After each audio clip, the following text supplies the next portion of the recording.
Silva from circle 2, and she gets him. What a putt. Anthony Varela locking it up. Here's the puncture ticket. Does it. What a way to finish. Circle's edge. Love it. Are you kidding me? Just picked my jaw up off the floor. Are you serious? Come on. That's it, right? Let's go!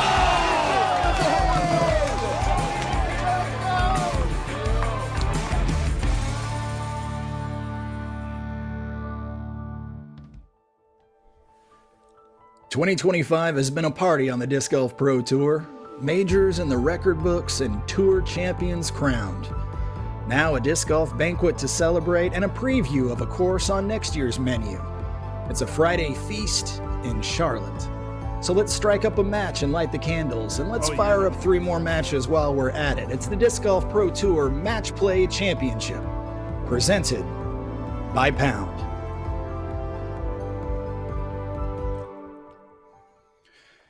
Welcome, friends. Grant Zellner alongside Jeremy Koling, Big Germ. We are ready for a weekend of really a lot of fun, Jeremy. A different style to the play, a different kind of contest going on out there, and a lot of camaraderie to celebrate what has been a stellar 2025 season. What are you looking forward to this weekend, Germ? Well, I'm looking forward to a lot of things, Grant. Match play, just like you said, brings out a completely different type of competition. I'm looking forward to seeing the camaraderie amongst the players. This is not just you versus the course. This is you versus player. And usually when you have that format, you get a different style of play. The conversation is different. The tone is different. The type of shots that you select for each shot really are dictated by what's going on with situational. So it's going to be fun to see how the play is. It's going to be interesting to see if the players are rusty or not. We've had a few weeks since the Tour Championship, and so some of these people may have taken some weeks off. Some of these people may have kept the pedal to the metal. And Hornets Nest is a course that will expose any flaws in the game. So I'm just excited to see Hornets Nest, one of my favorite courses, one of my local favorites, a course that I learned to play on, a course that's going to be on the Disc Golf Pro Tour next season, but also just see some great disc golf action to close out the 2025 season. Lots of new viewers every week, and you never know who is familiar with the different nuances of different types we play golf. Match play, don't think of it as one tournament. Think of it as several tournaments, single round, of course, going on all at the same time. Players playing each hole as an individual mini contest, almost like a hand of poker. If they have the hole, meaning they get the same score on that hole, then things remain all square, moving on to the next. But if one player, say, birdies and the other pars, well, that's a point for player A. And of course, you continue to play until you get to 18 or until one player is up by more holes than there are remaining in the round. And at that point, the round ends immediately. There's a quick little refresher on match play for everybody. And Jeremy, these matchups are going to be a lot of fun, starting right there at the top with a couple of Player of the Year candidates. Yeah, the first matchup that we have right there, Missy Gannon versus Silva Saarinen, that's, just a heavy hitter matchup. And on that same card, we're going to have Owen Scoggins and Paige Pierce. To me, this is the group of death.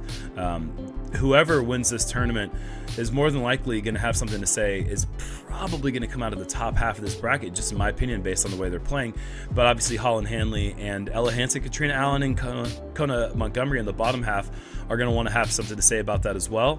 But I just see so much talent, the way that Hornets Nest plays. I think a lot of the skill set are the players that we see in the top half have the skills that you want to attack this course with.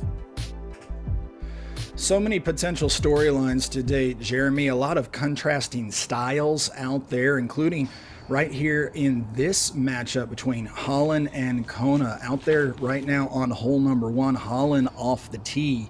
And you can get a little taste right now already of what Hornets Nest is going to offer up to these players. Look at all those trees and all of these challenges right out the gate for Holland. It is often said is better missed by 2 feet than 2 inches, and I think Holland just missed by about 8 feet, but that sometimes works out here. Meanwhile, Kona just right down the middle absolutely parks it, puts the pressure on our tour champion, Holland Hanley, right out the gate. What a shot.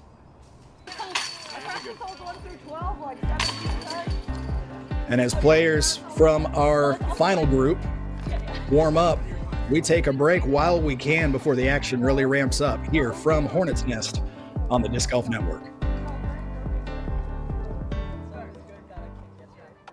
You play disc golf long enough, you can relate to this experience. You adjust your stance, you change your putter, you make all these little tweaks to improve your form. But at the end of the day, sometimes you just have to go back to fundamentals. That's exactly what we did with the Octothorpe. More stable, more refined, more features for the modern disc golfer. This is the Octothorpe reimagined.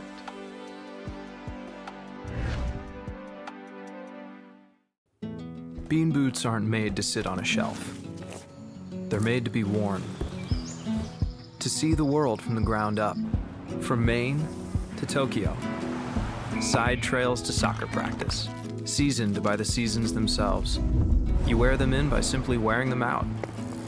Here, there, and everywhere in between. These are boots that become more and more yours with every step forward. And the best way to wear them is to just keep wearing them. Oh. Rain jacket. Oh. What is it called? Rainfly. Keep your stuff dry. Fits real small, in the cart, real easy. Rainfly should be quite self-explanatory. Keeps all your stuff dry. Keep all your dust dry. Keep everything nice and dry. I don't like to be wet, so you know my bag. You want to keep your cart dry? Throw this on.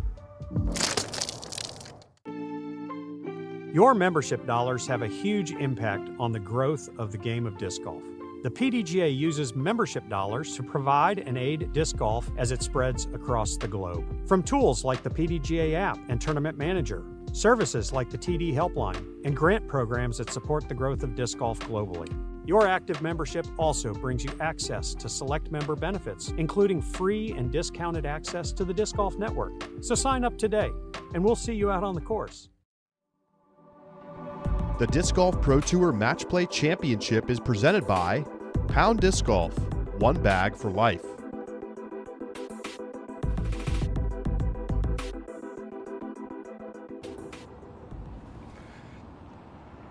Checking in Holland Hanley at 1 for birdie, knowing that Kona is parked, Germ, and this action getting right off to a hot start here with this card. That is huge there for Kona. 18-hole match, starts off 1 up through 1, and Katrina Allen also 1 up, heading over to hole 2. We need to introduce our viewers to the third member of our group. I accidentally said his name earlier because I'm so excited to toss things down to the ground with Lefty Legolas himself. It's Brian Earhart.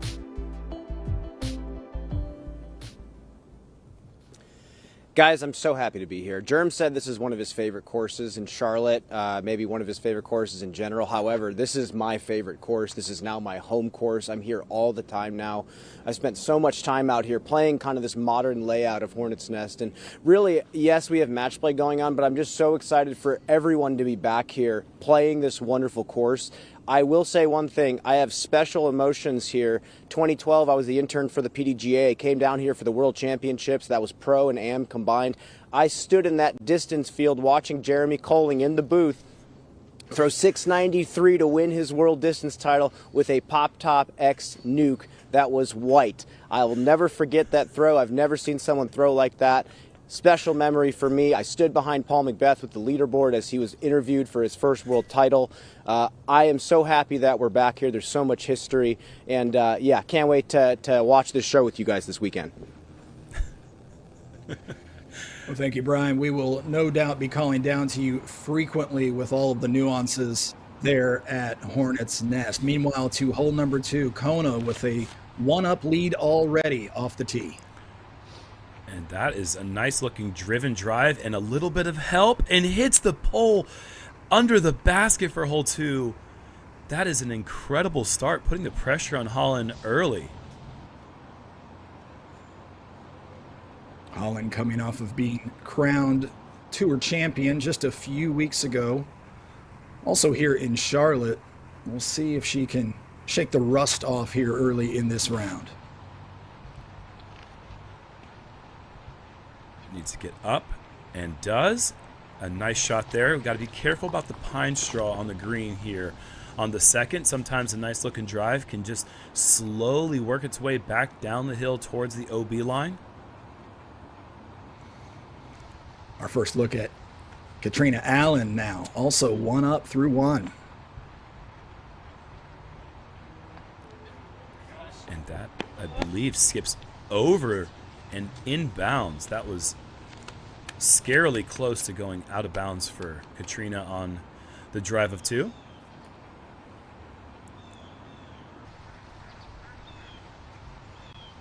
Ella Hansen going to the forehand. This needs to get some legs, Grant.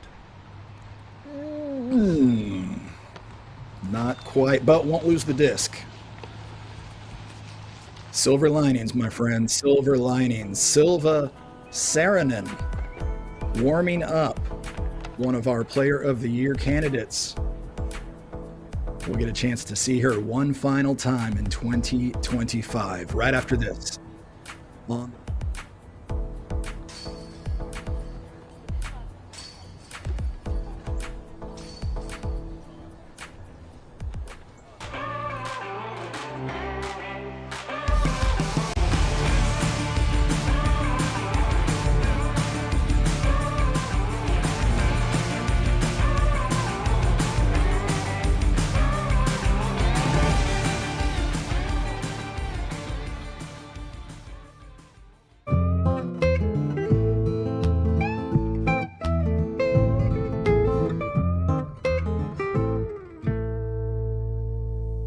This season, Team Discraft is making a statement, and the message is loud and clear.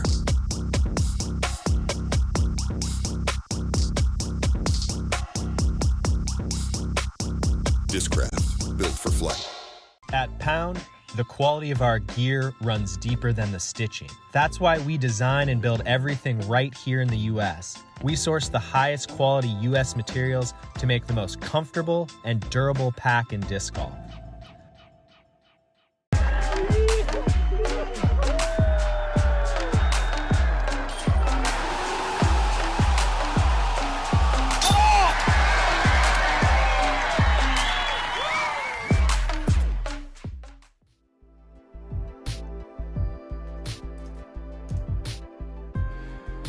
The odds are in. It's a chance to place your bets at nxtbets.com/playdgpt. You can see who the favorites are. Make your predictions on what you think is going to happen.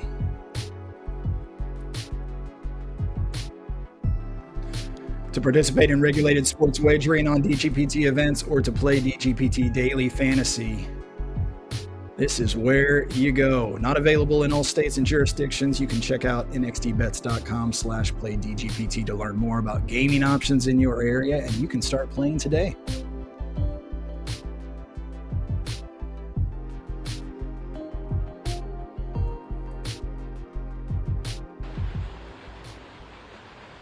To the green at 2, Germ, Ella Hansen after going in the drink.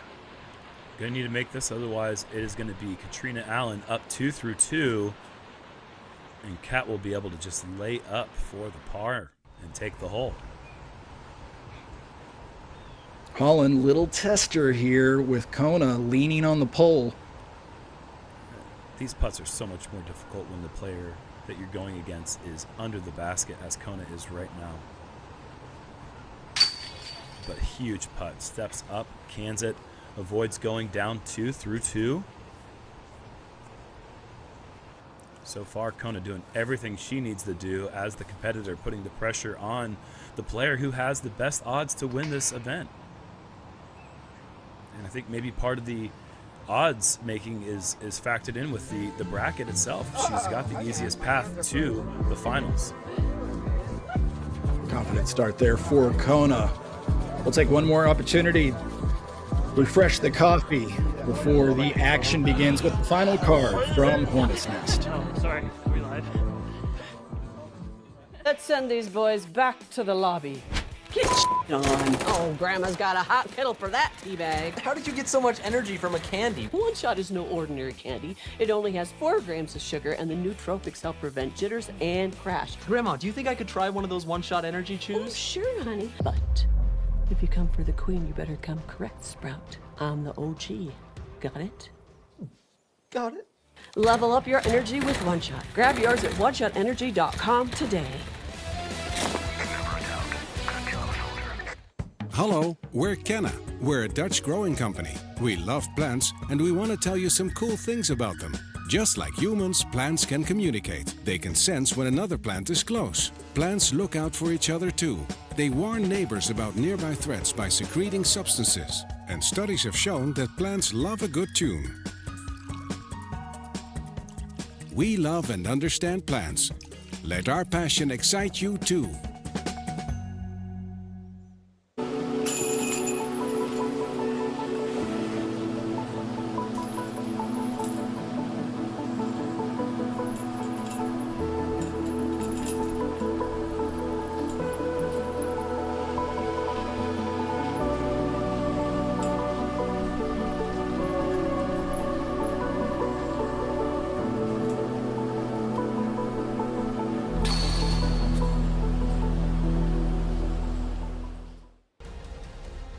Progress doesn't stand still.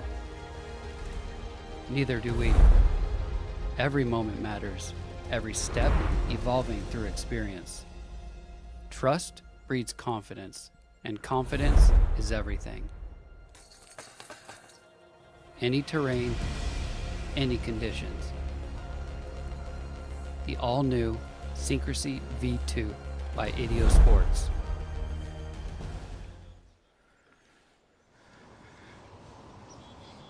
Kat Allen 2 up through 2 over Ella Hansen and standing on the third tee.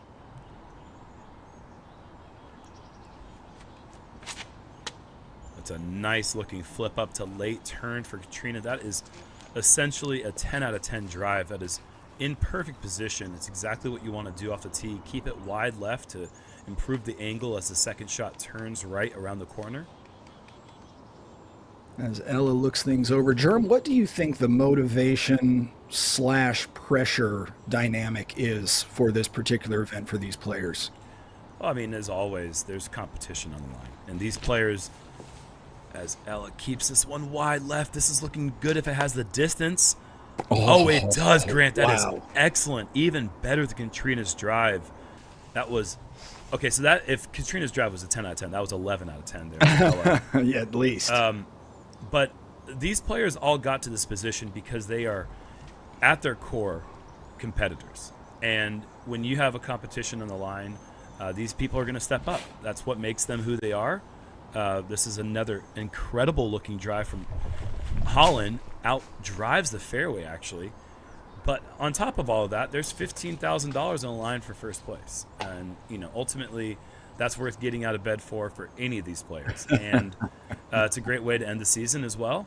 But match play is just a fun format in general. And I think that it's in itself is a reason to get excited to play. Kona just a little bit offline there. We'll have to scramble a bit. And we go back to the first tee, where our second foursome, 2 matches, of course, going on at the same time, getting ready to tee off. This match between Missy and Silva, 2 players who throw the disc incredibly straight and accurate, is going to be a dynamic watch. I'm really excited to see this battle take place. And there's a lot of great camaraderie with these players as well. This is going to be a fun card to keep our eyes on. Let's listen in.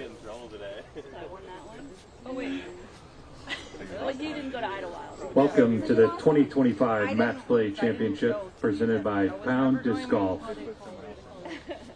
This is your 8:20 tee time. We've got 2 matches here. First to tee, Missy Gannon. Now your two-time throw pink champion, Missy Gannon, having another incredible season. Seems to always step up when the big money is on the line, and that's obviously how she got her nickname.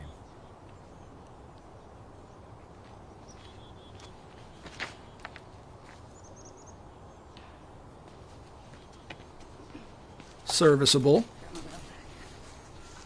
And next to tee in match 1, Silva Saarinen. Obviously a door open opportunity here for Silva to put one close and potentially take the starting hole.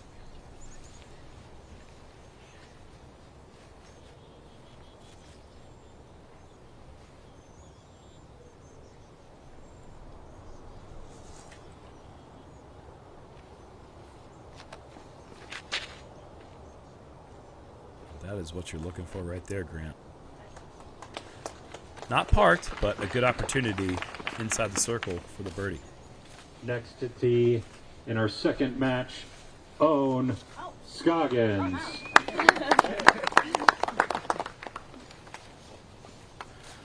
We're going to get to see a contrast in styles here with this matchup between Owen and Paige.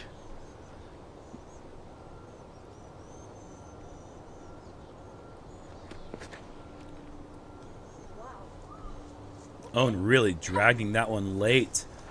Didn't like it out of her hand, but in the end, she is also inside the circle putting for the birdie. Next to tee, Paige Pierce. And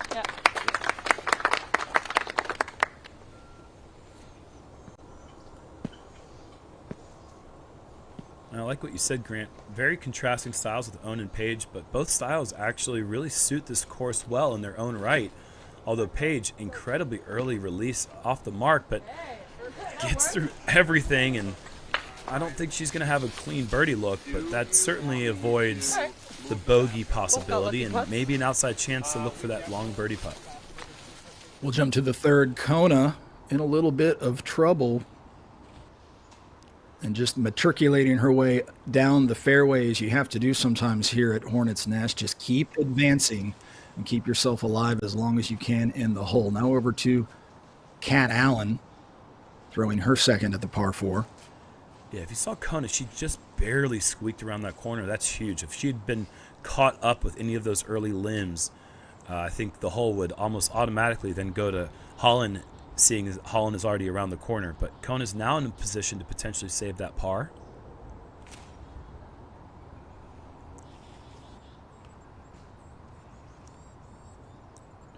Kat will have a look now. Holland, big stretched out stance here. Not even a stance, really. Let's be honest. That's almost a layover for Holland, trying to get the space to work around these trees.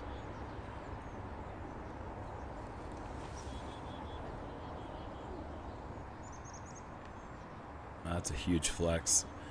When you lean out like that, if you're a forehand player, I typically don't mind that stance. I don't think Holland had any trouble with that. She's a tall enough player that leaning out to her right side's usually not that big of an issue for her.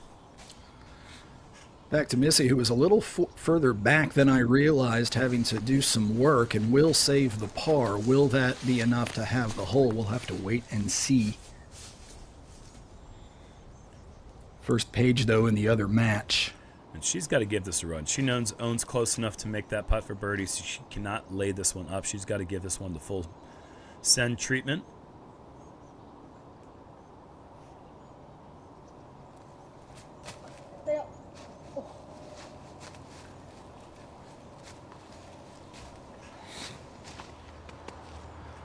Again to the third, Ella Hansen throwing her second at the par 4. And just an incredible drive. Great opportunity to throw one good shot here and get the birdie.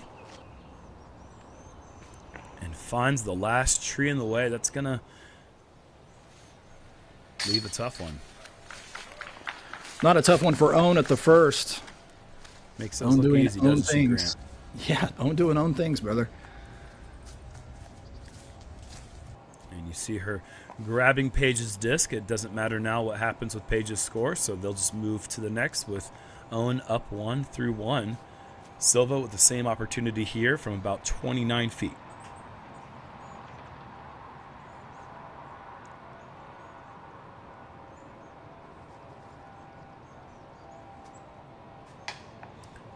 think she was surprised by that result, Grant. She was leaning down to grab the mini and then surprisingly hit the band high. It's a chilly start to the morning. Everybody trying to get loose. It's now Missy with just a little bit of work here to do to try to ensure the halve.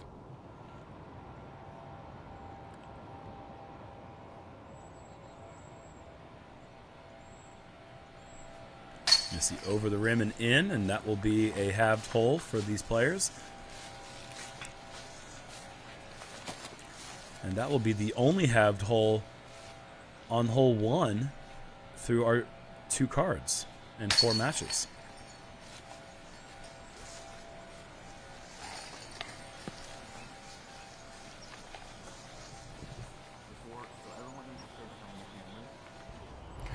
Ahead to the third. Cat Allen for the birdie.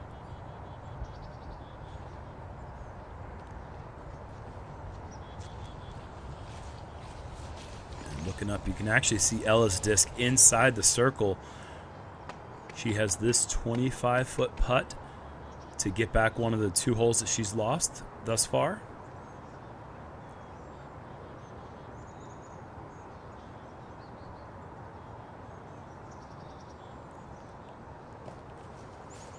And that is a sad miss for Ella, who played the hole relatively well up to that point.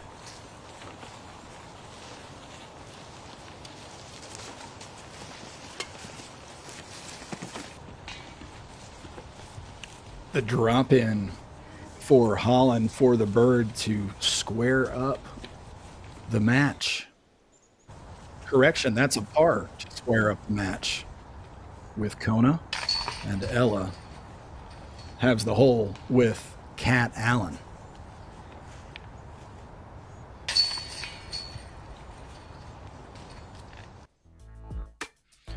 Off and running at Hornets Nest. A couple of close matches in the early running here at the Match Play Championship.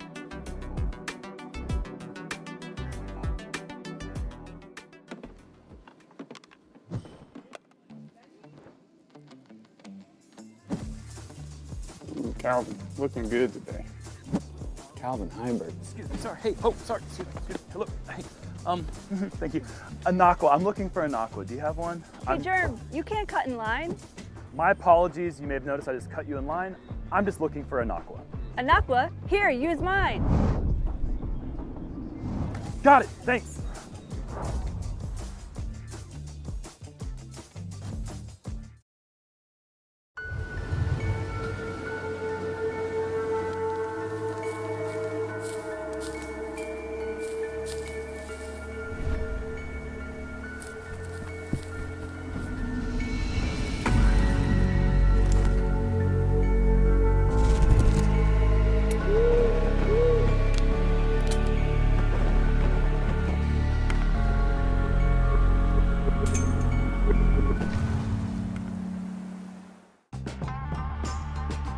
Mach 2 is a legend. For decades, it has been the go-to basket from backyards to courses around the world. Now, we've taken that same trusted design, the same legendary durability, and upgraded to Pro.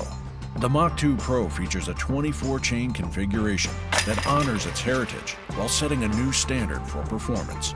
This is the basket you know, perfected for the player you're becoming. Continue the legacy. Order your Mach 2 Pro now.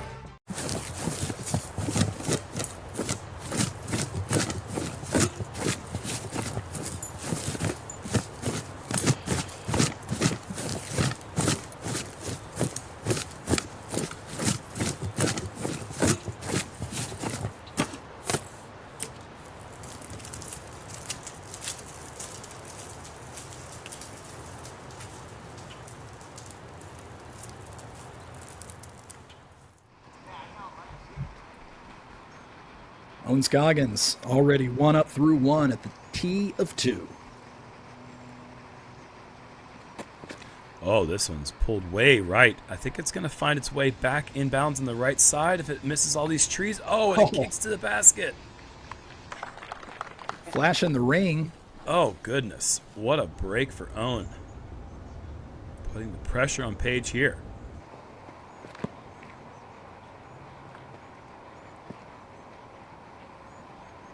And that's the pine straw we're talking about, just really slidey.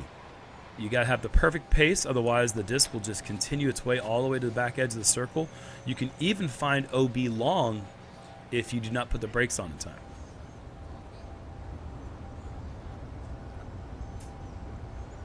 The familiar deep breath routine from Missy Gannon and Airborne. Oh my goodness, go in the hole. What a phenomenal throw from Missy. Made its way back to 30 feet. It's a scary putt coming back, believe it or not.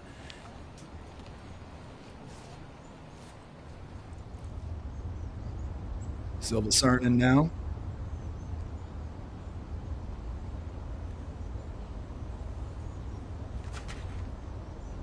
Silva going for the wider route, bringing more trees into play, as you can see there, and it does stay in bounds. Oh.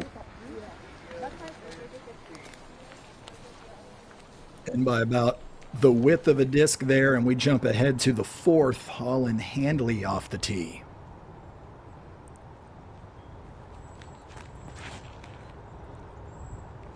Always a gift to be able to take a par and win a hole in match play. And that's what we saw there from Holland back on hole 3.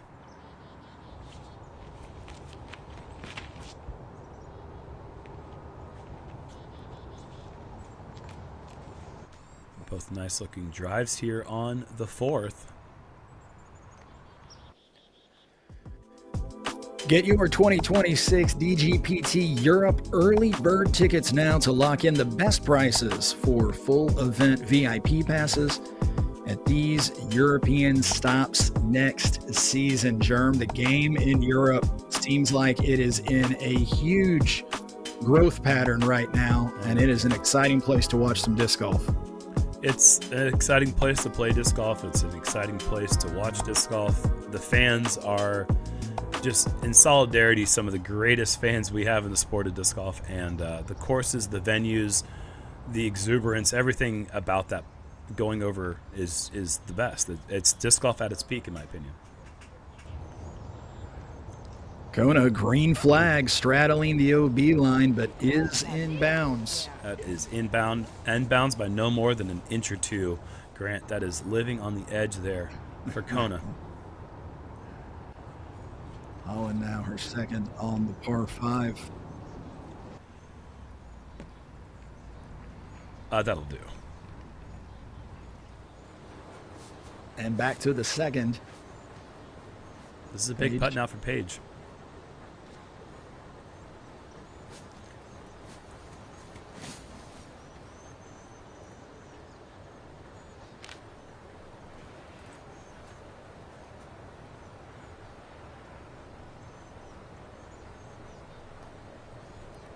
Oh, goodness, Grant, that hung on the farthest right chain possible. Oh, wow, what a grab by that putter. Let's roll back the Zucker replay on this one. I have never had a putt stay in that was that far right before Grant. Huge make for Paige. And that swings the pressure back over to Owen now. One of the things I love about match play is how momentum shifts happen in every single throw potentially.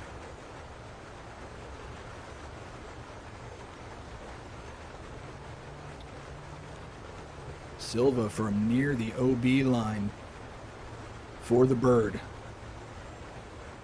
Just one pace outside the circle, it appears. And a great hit. I'm going to need to order 18 of those baskets for my local course. That basket specifically. Just that one. Doing some work, Grant. Farthest left chain, farthest right chain. Let's see how the center holds. It's the last thing we need to check here, Grant, before we go ahead and order 18 of these guys for the home course. Well, it depends on how much you hit the center, and I know my game. So you're looking at the edges. I'm looking at the edges, yeah. That's where I'm staring. Missy to have the hole. It holds in the center, Grant. Okay. Go ahead and put your order in. Yeah, 18. 18 of those, send them. OKC bound. Thank you very much.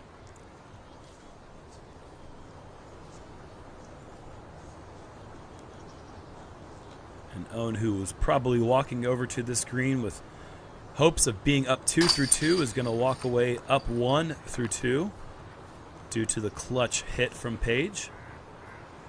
And Little star great frame putting. there. Star frame for the card. Great stuff. Ahead now to par 5, Kona, her third. And that did not matter much. She had to throw it in after Holland played the hole perfectly. The drop-in eagle coming up to go up 1 now through 4 holes. Look at our leaderboard. That final group. 1 match all square, 1 match, 1 up.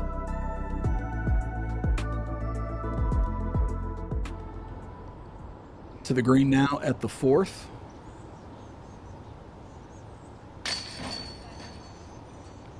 Cat safely in.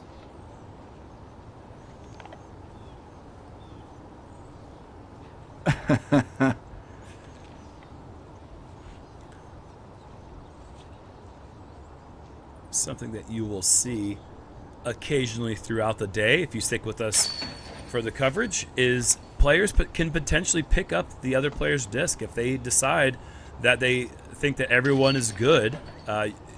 Players will say good, good. They'll nod their head, or they won't nod their head. And if they do nod their head, then they can grab the discs and walk to the next hole with a gentleman's agreement of sorts to say that, all right, I believe that you're not going to miss the putt from 5 feet. Our second feature group heads to the 3rd. Germ, what do you see here at the challenging dogleg? Well, this actually used to be part of the Charlotte's Web overlay when Hornets Nest was originally built. The Charlotte's Web course was the par 68 and par 70 layout that was built to increase the difficulty of the Hornets Nest course. And it has then later changed, and now we are playing it as a part of the Hornets Nest course. This is classic woods golf in Charlotte. You have this long stretch of straight. It's a very specific landing zone, a very characteristic design element for Stan McDaniel. And then you have a dog leg right. Once you make the corner, the hole is still not over. As we saw Ella Hansen throw a perfect drive and was still unable to get up and down. You have several prominent trees in this gap blocking shots that aren't thrown perfectly. Continue going up and around the hole and up the hill, and the basket is still eventually protected by some of these tall trees. And as our players get set to tee off, I want to go down for the first time today to Brian Earhart on the ground. A chilly start to the day, wondering how much that might be impacting the players in terms of getting loose and having to wear a lot of layers. Brian, how's it feel down there? Well, it's funny you mentioned that. I was just talking to Paige Pierce, who was down in Florida at a music festival. Missy Gannon down there in Florida. Owen Scoggins drove all the way across the country to California and then drove back here. So it's definitely an adjustment for these players that finally got to some nice weather. But at the end of the day, there's no wind. And frankly, it's really refreshing to be playing out here right now. I think the players are feeling that. Well, Silva right at home. Being that this is a finished summer right now here in Charlotte, North Carolina. Downright balmy for Silva Saranen as she bombs one down the 3rd fairway. Gorgeous shot. I would say potentially, no, I don't want to say it was outdriven. It's just she has a tree behind her back foot, but other than that, lovely drive.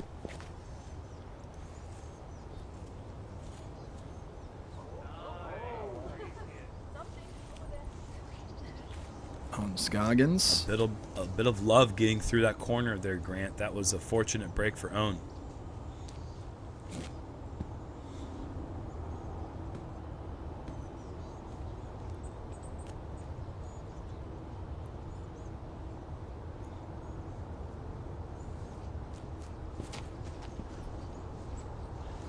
quick body language there. Yeah. Oh, Paige also fortunate to get through. I don't know if either one of them are long enough to get around the corner on that second shot the way that they like, but getting caught up early right side is the death of hole 3, and both players are avoid the bad skip, the bad kick off a tree. Little bullseye there for Cat Allen. They are playing the original Hornet's Nest hole 5. This tee pad and pin position has been here for decades. Ella Hansen in business, 24 feet from the pin. Holland, big slip there. And the result is good. I think we talked about this. Kona Star Montgomery.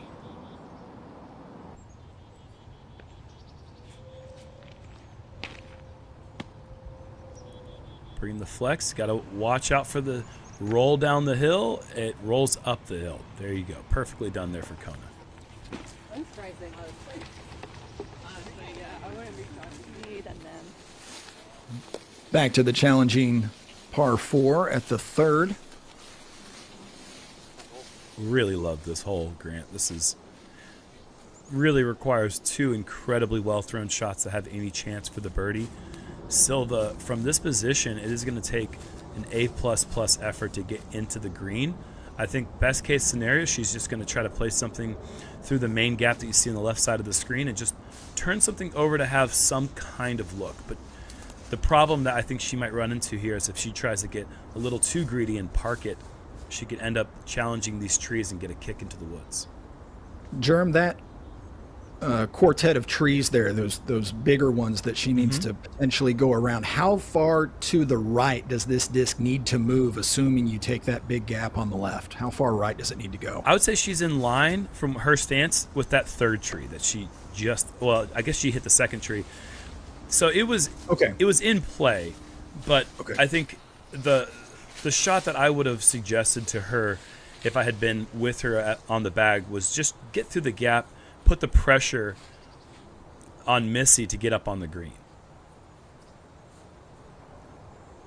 And Missy actually, even though she's a little bit shorter and to the right, her angle is better to try to play for the pin. She's got room. If she swings this one wide to the left with something that's breaking to the right, the gap opens up for her to try to get something near the pin.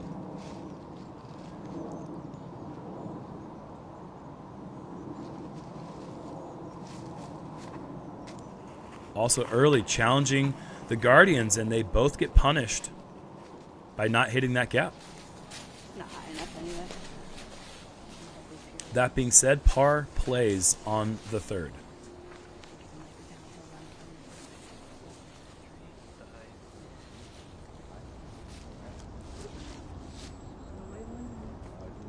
I love this. Already getting creative. Own looking high.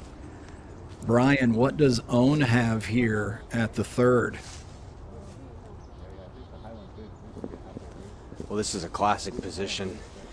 You have that temptation to cut the corner. If you go high, there are routes you can take, but I've seen so many players get into trouble trying to cut it right. It's super risk reward. Otherwise, she's playing for par. She is going for it. Big chop forehand. Yeah, it's just going to be in circle 3. No chance, but a par is pretty easy for her from there. Like Brian said, that's a super risk reward shot there. If that thing kicks right, Paige can pitch out to the fairway and walk away with the easy win here on the third. Getting through puts Paige in a position that she has to throw a good shot here.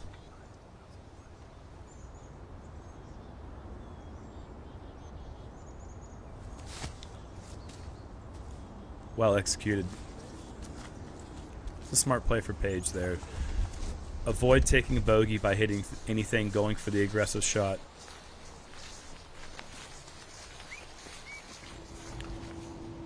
Ahead to the fifth, Ella Hansen for birdie. It's a huge putt right now. Yeah, after the miss that she had on the third, making that putt was absolutely huge. You cannot go down 3 through 5 and have high hopes that you're going to come back. That's too many strokes too early, but Ella knocking that one down.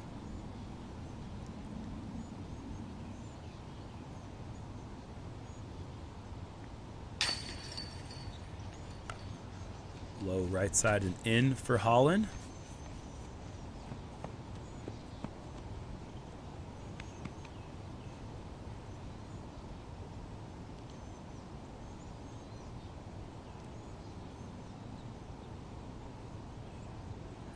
And 4 great drives, and we're going to have 4 birdies here on the 5th.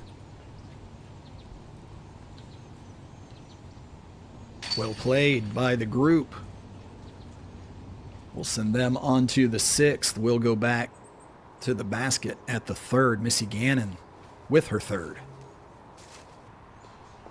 Leaves a little bit to be desired there for Missy. She's inside the circle, probably 28 feet away, maybe a step closer, but like to put that one under the basket and secure the par.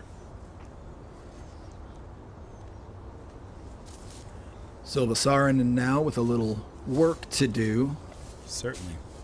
This is what we're talking about. If you kick off to the right side on the 3rd, it's problematic. But there is a lane.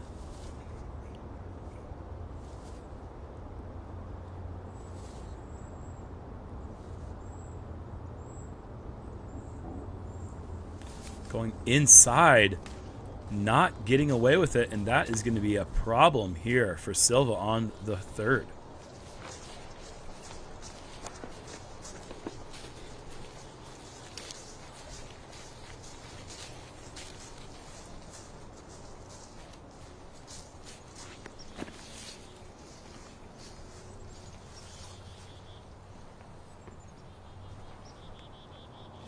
Over to Own. Trying to get up and down. That'll work just fine.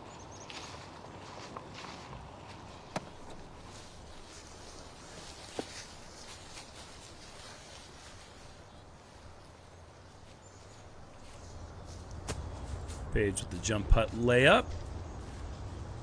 And that should be an all square for Page, and well, square for the hole.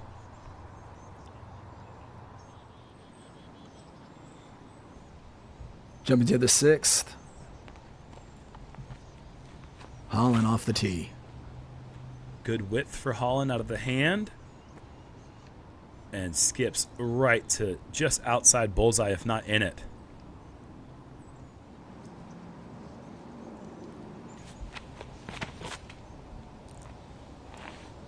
Also decent width, good height, more inside. Beautiful drive from Kona. Back to the 3rd, Saarinen in a little trouble. Nice to just find a way out of the mess there. But Missy actually does leave her drive at the edge of the circle. Needs to make this one to win the hole, otherwise Silva would dodge a bullet.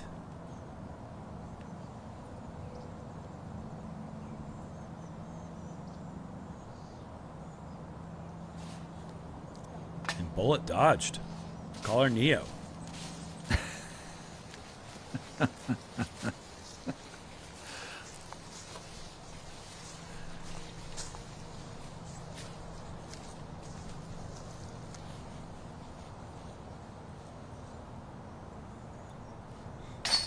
Good pars for Own and Page.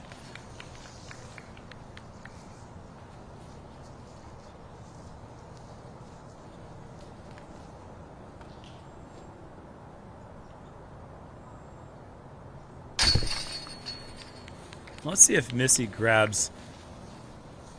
No, they're not grabbing each other's discs, and I wonder if that is if that's an intentional move or if that's just a part of the gamesmanship. Or yeah, I'm gonna keep an eye on that throughout the day, Grant. Maybe just habit this early in the round. It could be a habit thing, you know. It's like, you know that they're not going to miss from 2 feet, so it's just kind of the courtesy to pick up the disc and walk to the next hole. But We don't play match play that often on the Pro Tour as we jump to the 6. Cat Allen in trouble. And essentially all Ella has to do is just keep this one in play. I mean, putting it next to the basket is just bonus. There's hardly any way possible for Katrina to save par with a kick left off the tee. And that's exactly what Ella does. Keeps it in play. This might be a good birdie look, but that is just a bonus. It really is just a matter of taking a par now for Ella. Scoggins airborne at the 4th, the par 5.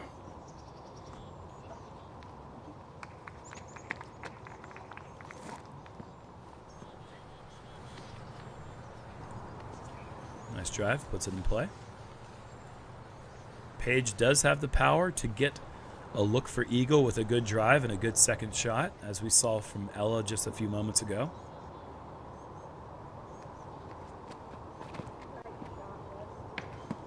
And another errant early drive for Paige, off the mark and in trouble.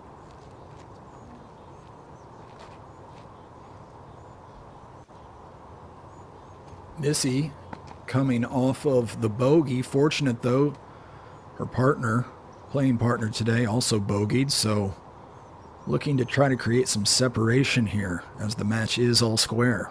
There is no bigger relief in the sport of disc golf than playing match play, taking a bogey and not getting punished for it. That is one of the biggest gifts the disc golf gods can give you.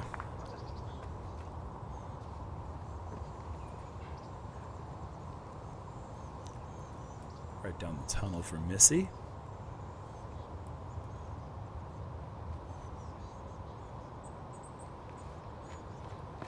Silva low out of the hand, down the middle, but well out of position. Should still be able to work a birdie into play with a good second shot, but that was not what she was looking for off the tee. To the 6th, Kona for bird.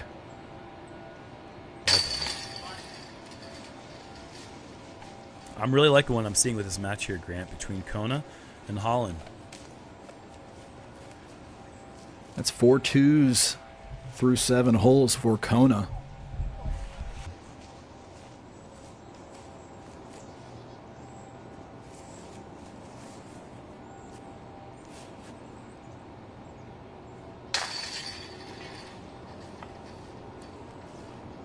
Four twos early is great stuff there from Kona, and she's down one with the 4 birdies. The only mistake that she's made so far was the bogey that she took on the 3rd. A couple of 1-point matches there on that card. To Paige Pierce now in trouble. And you really can't fault her for losing when they played hole 4. Holland was under the basket for eagle. You're just going to win the hole, but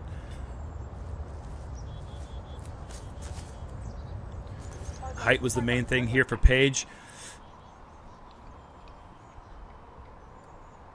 I want to go to Brian. Brian, did we just see an example of a player taking their time pretty seriously as Paige rushed back to grab a disc and then maybe rushed that shot? Brian, what do you think? Point of clarification, it's probably not. Oh, definitely, yeah. And a hole like this, there's not many places where you would need to take that much time, but I'm glad that she did that because you want to bend that corner as much as possible. The green dips off very quickly after the basket, and there's OB right there. So, yeah, she wanted to make sure she bit off as much distance as possible. It wasn't a bad shot, but, yeah, love to see the players keeping that in mind. Silva from the standstill. Killed a couple of worms after the tee shot. And this is just going to be a placement shot again.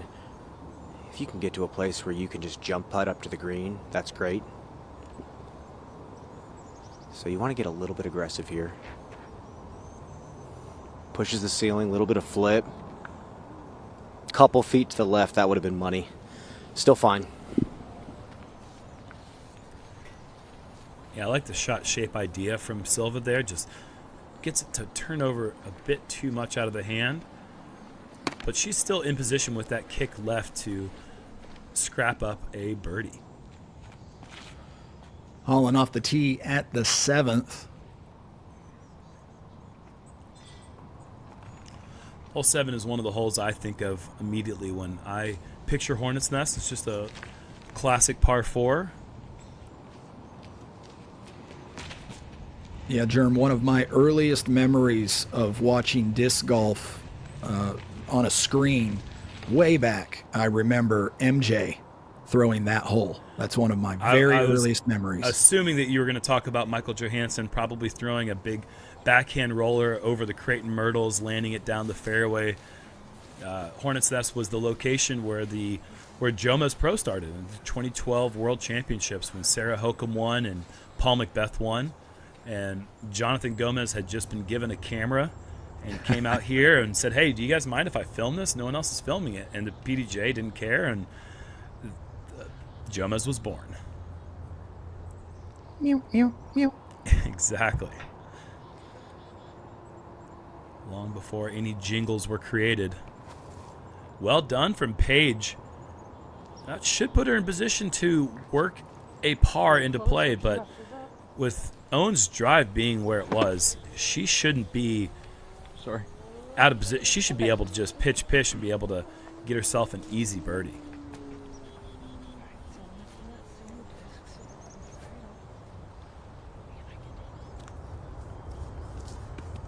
Missy now with an open look for her second.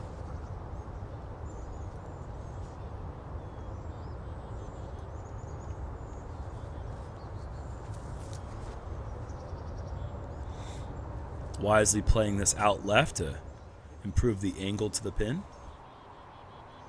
What we're seeing here is just how impressive Holland's eagle was. She made that look so routine. A big drive, a big forehand around the corner, and into bullseye. I mean, I think we almost glossed over on how well she played the hole. Takona, her second at the par 4 7th. 2 routes to choose from. Looks like she's playing down the more wooded right side, and no. Early kick left. Stays in bounds, but that is a big mistake. And rapidly back to the 4th, Saarinen.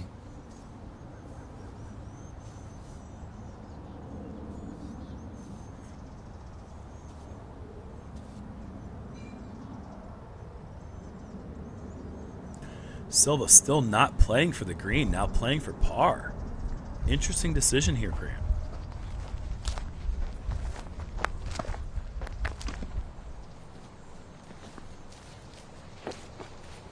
It was, just given that this is match play and we're, I guess, maybe looking at the other player, trying to get some cues, when to take a risk, when not to. That'll be something fun to watch unfold today as we go to Holland, back at the 7th with her second at the par 4. Just a picture-perfect drive, a picture-perfect looking approach, hitting the railroad tie, staying right there next to the basket. That is putting all the pressure on Kona. She's going to have to throw in from 300 now.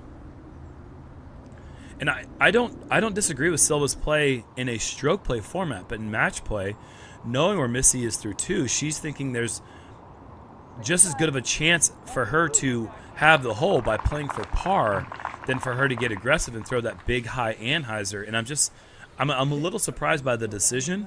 There's a couple ways you can look at it. It also puts a little bit of pressure on Missy to execute the fundamentals. And there's a little bit of pressure as the player in that situation, knowing that somebody has laid up. It's almost like saying, hey, I don't think you can execute this shot. And so now it comes back to you, and you have to take care of the easy stuff and throw one close. Brian Earhart, any insights into some of the strategies we're already beginning to see unfold early in the round? Well, yeah, Grant, I think we're already seeing here that this hole maybe isn't the right pin position for the FPO. They took a par 4 for the men and just turned it into a par 5. And the original pin, where, again, Paul Macbeth tapped in his 2012 world title, was maybe 100 feet shorter into the left, closer to the hill. It feels like it would be a perfect par 4 for the FPO. Missy threw the perfect drive and then had to throw an underwhelming second shot because that tree is blocking a natural flight. So I think we're going to see a lot of conservative play here unless the players absolutely have to. Thank you, Brian. Brian able to see things in 3 dimensions. helping us out so much with understanding what the players are seeing and feeling out there on the ground. Exactly what Owen needed to do. That is going to secure the birdie, and she's going to go up 2 now through page, or on page through 4. Now I'm curious how aggressive Silva gets. Missy did not put her approach under the basket, and I don't really think there's an intelligent way to run this for the make, so I think Silva's just going to have to lay this one up and give Missy the opportunity to walk away.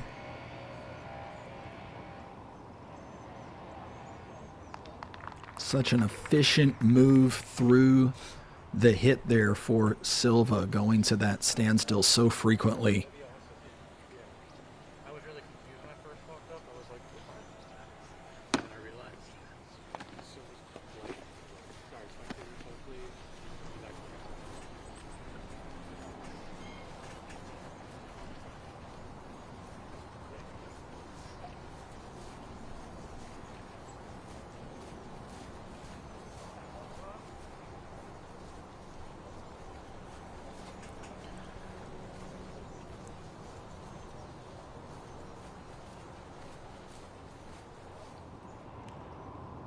All right, this is the putt to take 1 up, going to the 5th.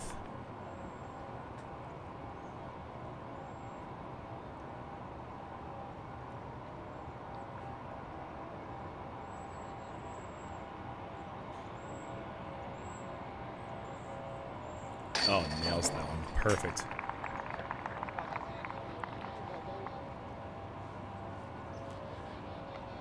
So Missy will have a lead.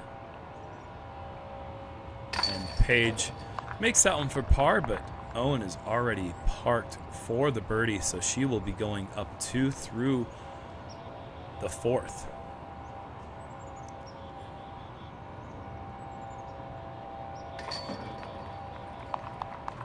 Owen playing essentially perfect match play disc golf so far. So steady, just relentless in that way in this kind of a format as we go ahead. Hard to beat. To the 7th, Kona. Off the mark. Oh, leans that one in. Katrina Allen from range. One of those no yes putts from Kat Allen to take the hole.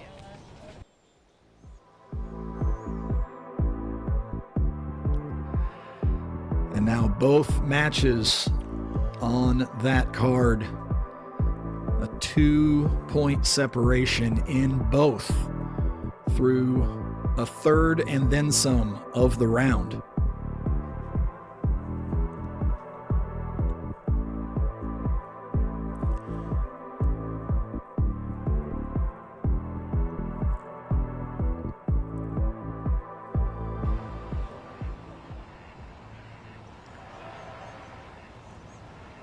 Back to our second card here.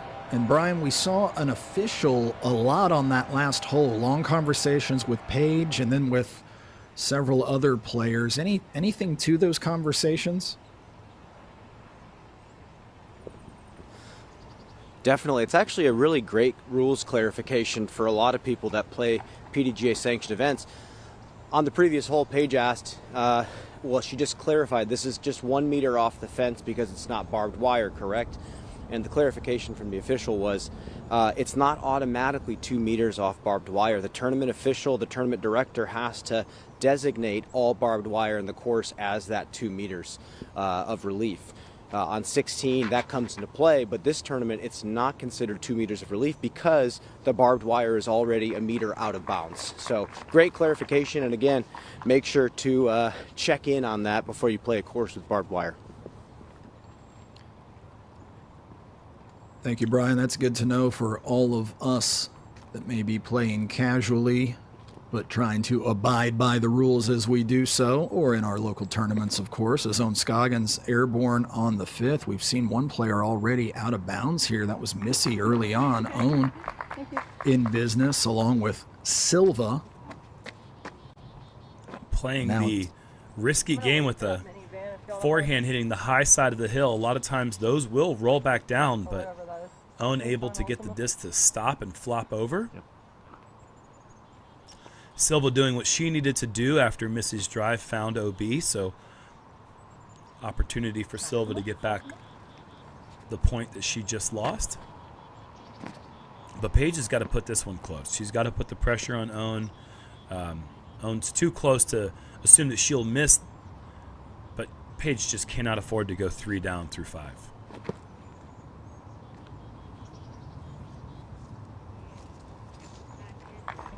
Beautifully thrown.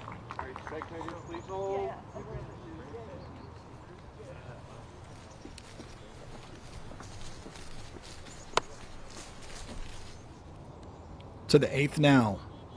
The match between Holland Hanley and Kona Montgomery. Holland 2 up and with the box.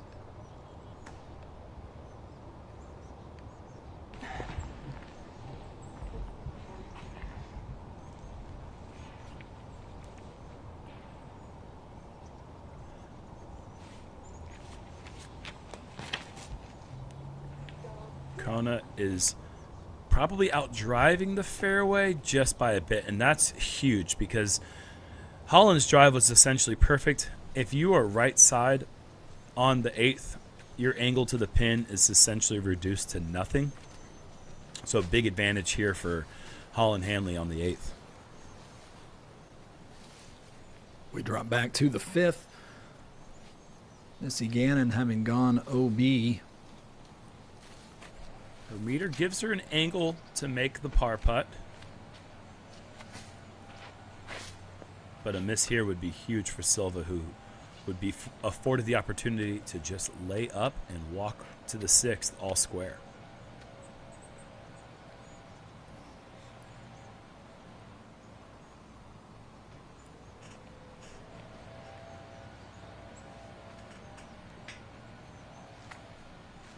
But a miss is not in the cards for Missy Gannon. Great par save.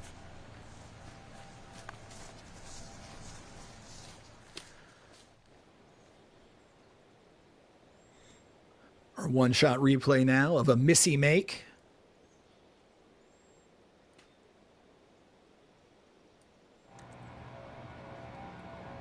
And now the pressure on Silva to try to take advantage of the situation.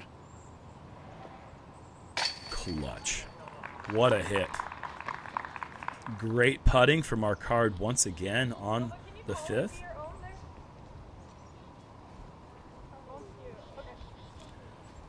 That's an important call there. Determining who is away is always important in match play.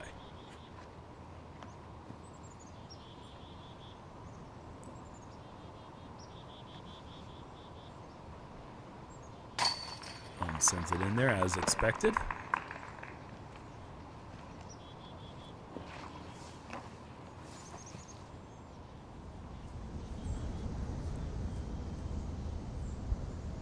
Right now, Owen is 4 down through 5. And Paige, off the band, is going to be 3 down. A huge miss. But she is going against someone who is playing essentially perfect. The 1 par coming on the hardest hole so far from the ladies, and that's on hole 3. Owen is not showing any weakness in the game today. And a look at that card. One match tight and stressful. The other beginning to open up a little bit. Ohn Scoggins over Paige Pierce, as you said, Germ. 3 wins through just 5 holes. We'll have to see how things unfold as we jump ahead to the other group. Kona working some magic. Whoa, you just never really see that, Grant. That to get a look requires a lot of skill and in equal parts luck. There are so many trees in that right side corner that she had to navigate through. And meanwhile, Holland in the perfect position for that's just a forehander's delight approach. The shot shape fits in perfectly for what Holland wanted to do, and she executes to near perfection, once again putting the pressure on Kona. And Germ back to the 6th as we fly over. Tell me what your eyes see here at this challenging par 3. The word challenging is certainly an opinionated call there. It's just I regretted it the moment I said it. It is one of the easier holes in the course for these ladies. It's a pretty simple hyzer.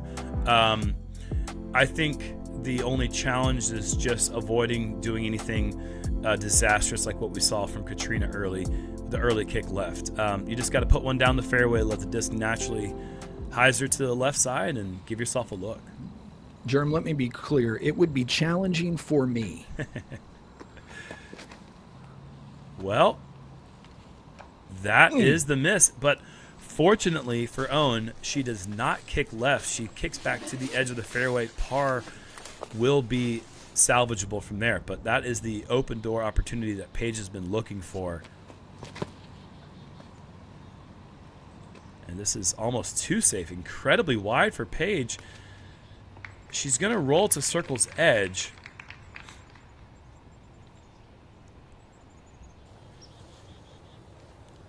Looks like that'll be an open look from about 35. Here's an open look from about 35, maybe 40. Kona for the bird. Gotta make us. And a good-looking putt on the line, just a few inches too high, and now Holland has just been playing own-level disc golf. She has been putting the pressure the entire way. Has not missed a hole going back to the third, I believe. Silva, very safe out to the right.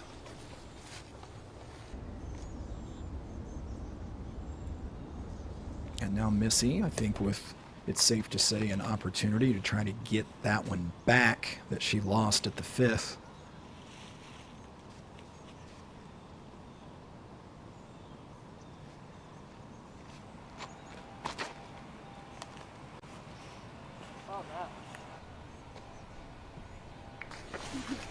Good solid drive there from Missy Gannon.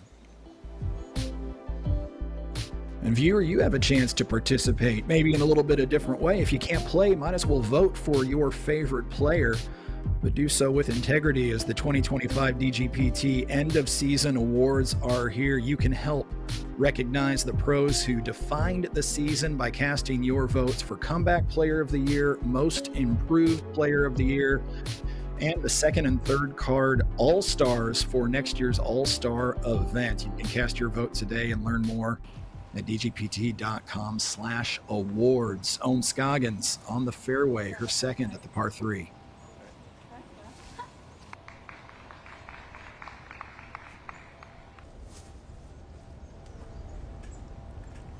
And this is the putt Paige desperately needs right now. Opportunity to get one of those 3 points back that she's lost to the first 5.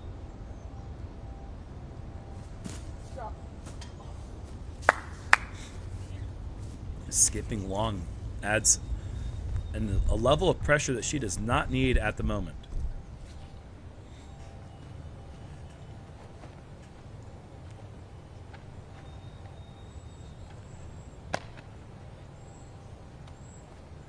Missy now, uncomfortable stance, will be difficult to get enough power here.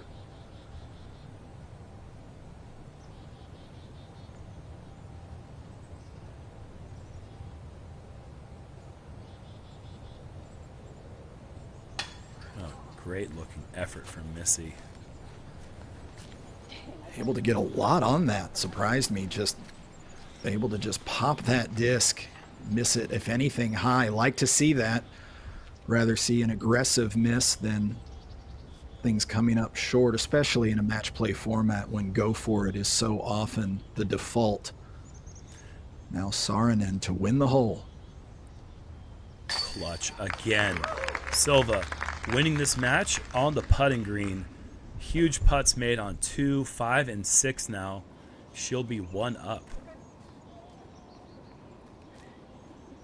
And the pressure flip-flopped here in the Paige own situation, as Paige had the opportunity to walk away winning a hole, but now skipping off the band having to make this 25-foot comebacker just to remain all square on the hole.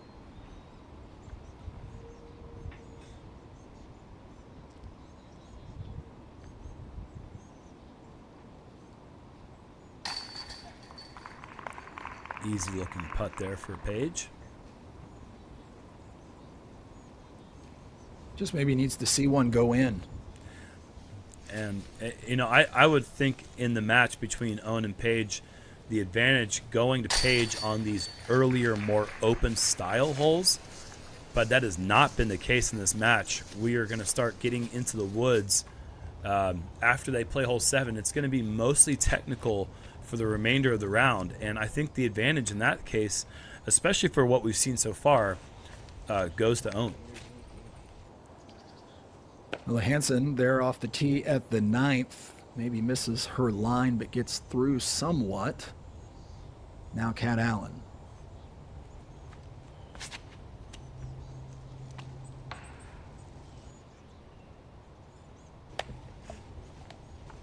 That will be trouble. Brian walking with the other group. Owen Scoggins looks very, very comfortable. Conversational as usual, Brian. Everything just the way we expect to see Owen most of the time. You can tell she's so relaxed. Yeah, she has this intensity about her when she competes. But really, I think everybody's kind of treating this like summer school, and some players, when they get too lax, it's not good, but some players, when they're feeling it, they're loose. It's going to be a tough day for everybody else, and I think Owen is in that boat. I'm just surprised when I heard that Brian said that she had driven all the way from California, being as that she was on the West Coast the East Coast just a few weeks ago at the Pro Tour Championship. That is a long drive that I have made many times before, and I do not recommend it.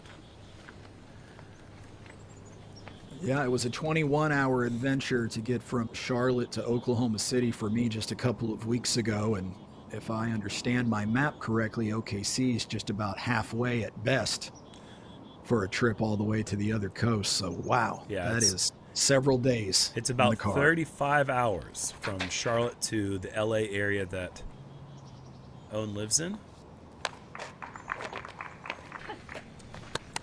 Well placed there for Silva at the 7th.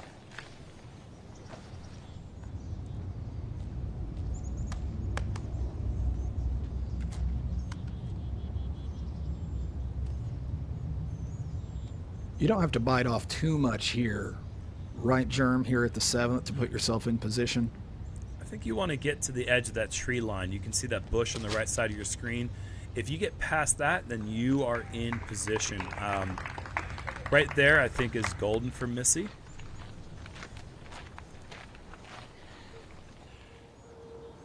Jumping to Kat Allen at the 9th. That is well done to get back into the fairway. Still off the edge slightly, I suppose, but things get pretty dicey with the early kick left here on the 9th.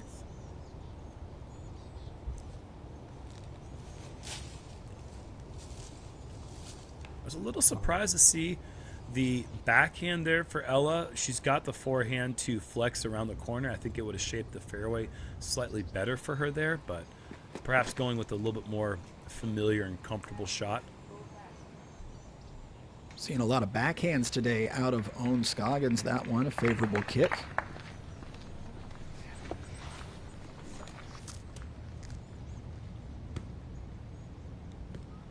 And now Paige needs to find something as we go into the middle third of this round.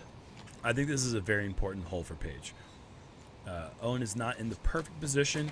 If Paige can throw a good drive here and secure some sort of birdie look, that'd be really important for her right now. And it's going to be tricky with that stance.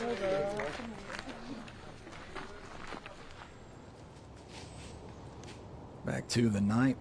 Kat Allen throwing her 3rd at the par 4.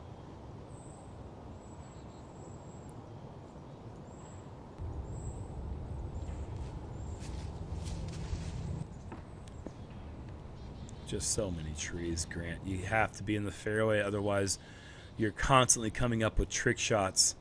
Opportunity now for Ella to perhaps just jump putt one down to the green and make Katrina have to come up clutch with a big 50-foot putt.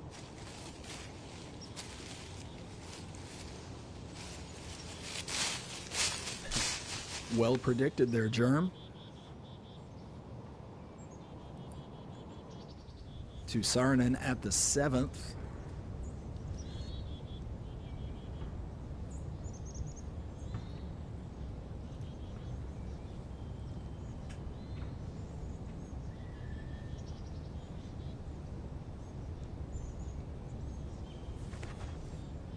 The same tree that we saw Kona hit just a few moments ago.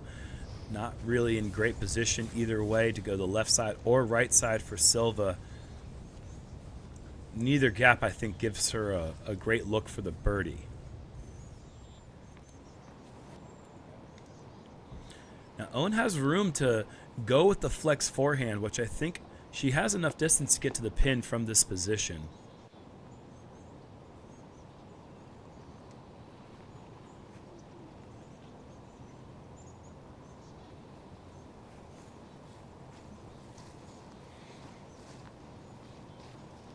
And I believe she's got the space to the right side to really start it off to the right with that high angle that she likes to use when she goes with this shot shape. But this is not turned over enough. This is going to come up early and right. And that's exactly what you're looking for if you're Paige. A bit of a kink in the armor for Owen and an opportunity for Paige to potentially put one close and get one of those 3 back. First, though, it'll be Missy. Expecting to see the turnover here from Missy Gannon. She's in great position. This is a shot shape that Missy really likes. And this one's leaking out. This could be in big trouble finding OB, and it does, Grant. Little bounce not helpful there at the end for Missy Gannon, although she brought that into trouble, using the body language, trying to steer that disc after the facts, and oh, what a blow. Just a mistake you can't make there. You gotta grab the disc on the first attempt. And now, Paige, we see how close she was to skipping out of bounds herself. That was on her drive. This her second. And this is also in some danger. Needs to sit and find safe grass. Ooh. Not only that, Paige is actually only a step or two outside the circle. Will have a look for the birdie to win the hole. And friend, Brian, local Charlotte native Rocky Balquierdra on the bag for Paige today. we'll get to Brian here in just a second because I want to ask him about ground conditions with all the leaves. But first, let's watch Silva approach here, her third at the par 4.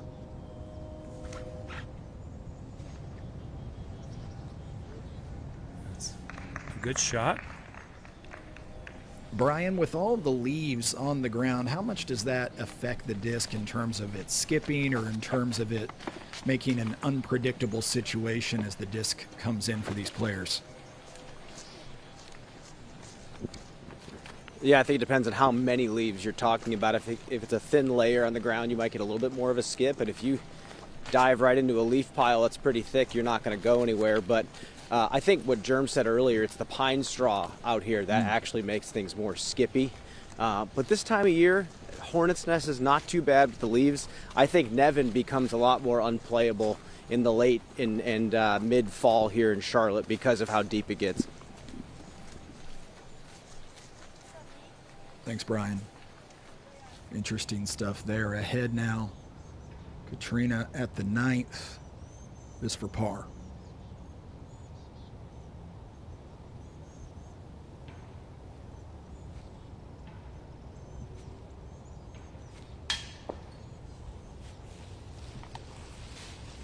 After the early lead for Kat, we're going to see a match all square now between Ella and Katrina.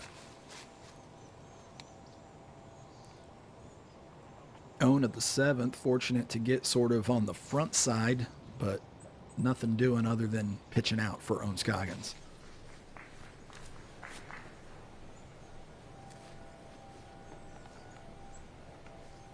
Still nothing easy for Paige. No bogeys for Owen so far. Paige having to work hard for everything that she can get, and she's gotten nothing so far.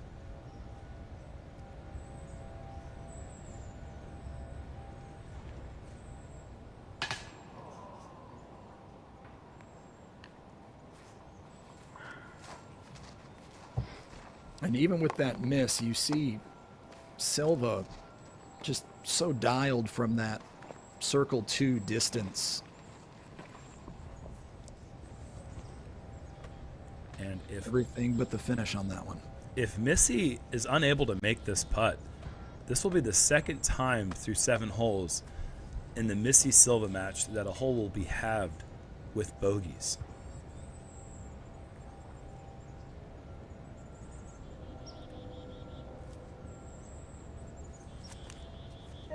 And it will come to fruition. Wow. And so this match will stay at 1 up for Silva.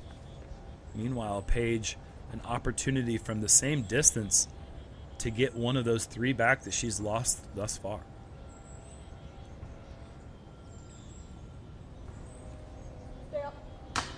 Go. It will not happen.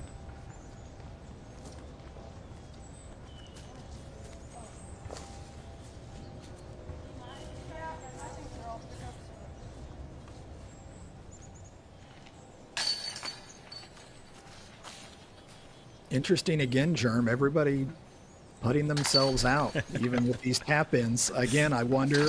I feel like it might be more habit than anything. Oh, there's a pickup from Paige. Owen is looking at her like, "What on earth did you just do?" See, that's what you do in match play. You pick up your opponent's putter when you show the respect that they're gonna make that putt. Oh, and Hanley in for the birdie at the 9th. Juggernaut.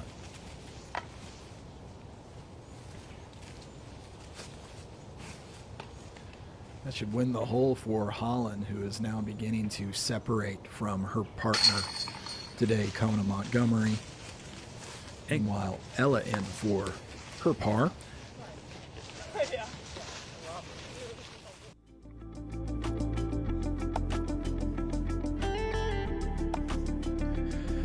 Back in moments at Hornets Nest. Yeah, you're watching the Disc Golf Network.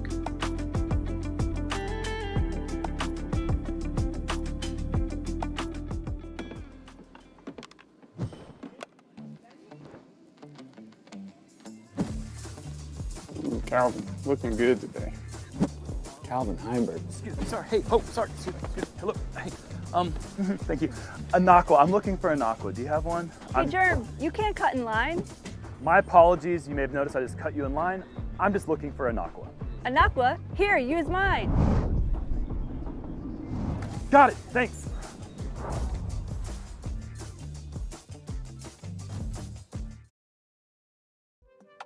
You play disc golf long enough, you can relate to this experience.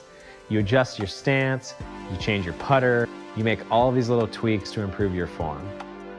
But at the end of the day, sometimes you just have to go back to fundamentals. That's exactly what we did with the Octothorpe. More stable, more refined, more features for the modern disc golfer. This is the Octothorpe reimagined.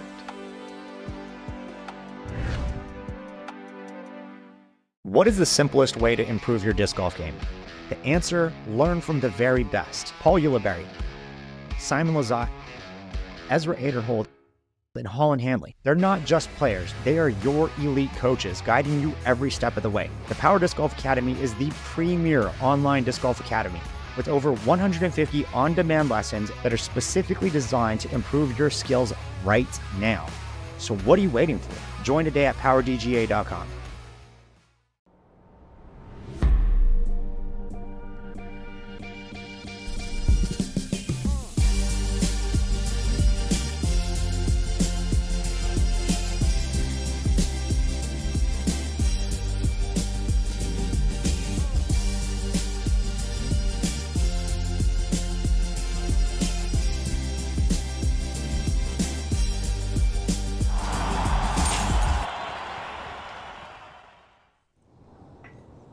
first group ventures into the latter half of their round here at Hornets Nest. Ella Hansen off the tee at the 10th. 10 is an incredibly tricky hole. The angle is just funky. There's a couple of routes you can choose left of that tree that Katrina was trying, but that is the danger. The other side was the Ella Hansen forehand flex, which didn't quite have enough turn and hold to get all the way to the pin, but now big advantage for Ella moving into the second shots. Our second two matches are at the 8th, the 534-foot par 4. Jeremy, take us through it. Well, essentially you're just trying to throw a straight drive that misses this one tree in the middle of the fairway that we're about to pass. The distance is incredibly important. As we saw earlier, Kona just a little bit outdriven and thus had to go through that really tight right side. You really want to land the disc right about here. Then it opens up a clear path as you go up and over this berm, heading up the hill on this dogleg par 4. If you execute a good tee shot, the second shot is pretty simple. The gap is pretty wide and open, but if you are off in any part of the tee shot, you are put in a really tricky position where scrambling becomes quite difficult.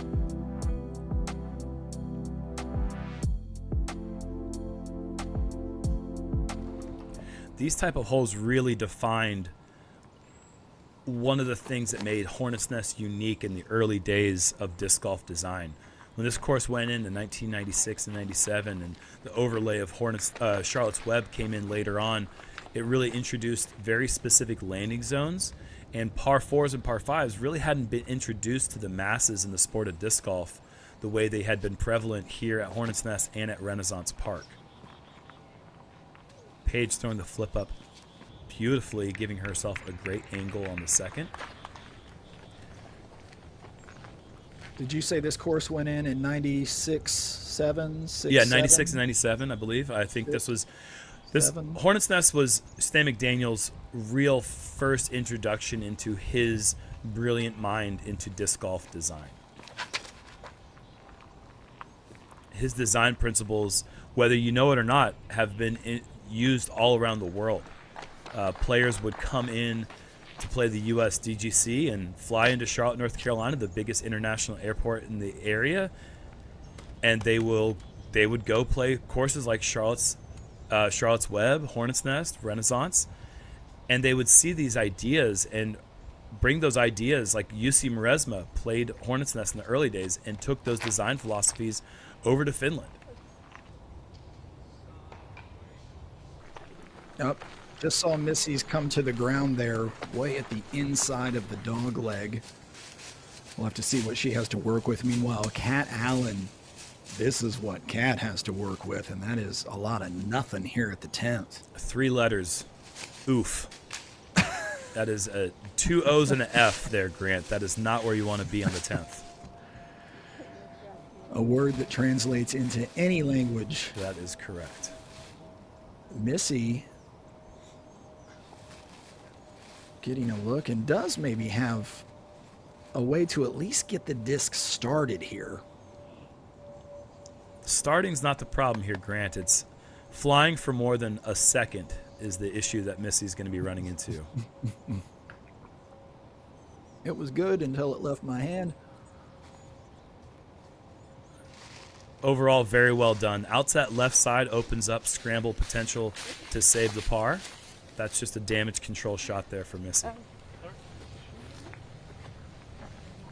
And you know, Jerm, the way a lot of these matches have been going, I mean, we've seen holes halved with bogeys. It proves that sometimes just keeping yourself alive as long as you can in a match play hole sometimes works out for you. No, totally. Also, I got to say, bold disc selection here for Owen. Going with a dark colored disc in the fall of Charlotte, North Carolina, that is, I have spent hours on this hole particular looking for discs, and they need to be bright colored, otherwise you can find yourself in a very uncomfortable predicament.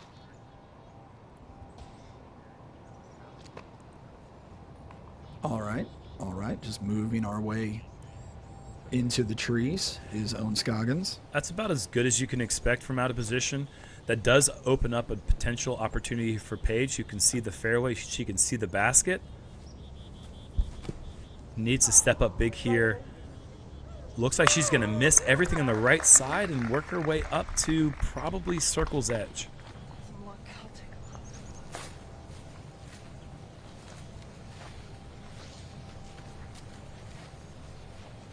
That appeared to be just a bit of a miss there for Paige. I think she was trying to flip that up down the center part of the gap and ended up turning it over.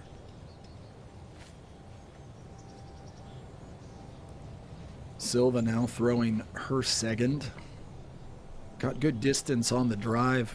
Began to sort of knife into the trees. Now has to deal with trees right there in her view.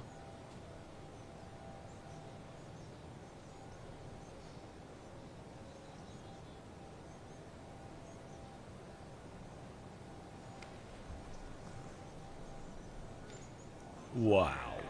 Wow. Whoa. What's the opposite of oof? Yeah, exactly. 3 letters, but the good 3 letters.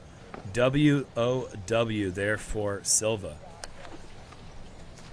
I loved everything about that. Just the standstill nature of it, the control here, rolling back the Zucker replay. She had to pull that so tight to that initial guardian tree and then find its way through a gap just to get all the way up the fairway. That shot is incredibly dangerous, and with Missy throwing her second shot into easy par position, that actually put the pressure back on Silva. A mistake there from Silva puts her in bogey position and gives the advantage back to Missy, but Silva stepping up huge with that shot gives her an opportunity for the birdie, which would put her up 2.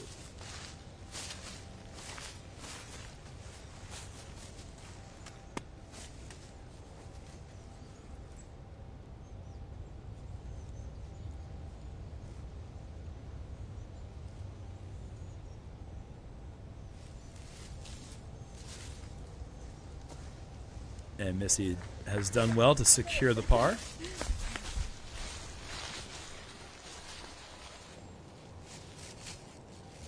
Jumping later in the round, Katrina Allen at the 10th. And it looks like advantage goes to Ella here, who once again can just jump putt up and walk away with the hole. Is she trying to make it? Wow. This has been a great comeback for Ella.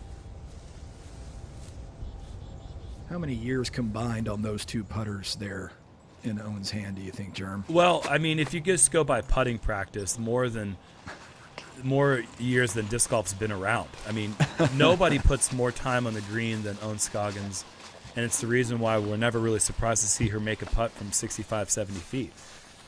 Those putters have hit chains more than almost any putter you know.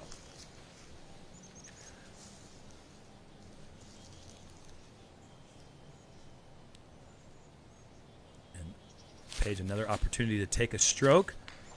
And once again, unable to take advantage of the opportunity. And she cannot afford to miss another putt when she has a hole on the line. Has had a few opportunities, talking about Paige, but most of them have been from some distance. Yes. It would be nice for her to get an opportunity in a more makeable range, at least once, to maybe get that momentum turned. Silva now to win the hole. Oh, goodness. Surprising miss.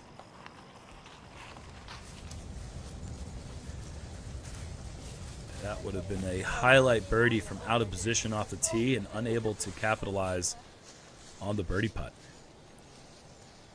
Brian, earlier in the round, I would have attributed some of the shakiness to maybe the fact that it was cold and players are trying to get warm, but I'm seeing shirt sleeves now. Temperature-wise, things are comfortable. If so, what is it that's causing some of these shaky throws and putts? Well, I can't quite attribute it to much other than rust. I mean, who knows how much these players have actually been practicing. I think to a lot of them, the season is essentially over. And yeah, right now it's just perfect disc golf weather. I'm out here in short sleeves. I shed the jacket. There's no wind right now. But yeah, again, like I was saying, if you get a little bit too relaxed, some of those little mistakes start to pile up.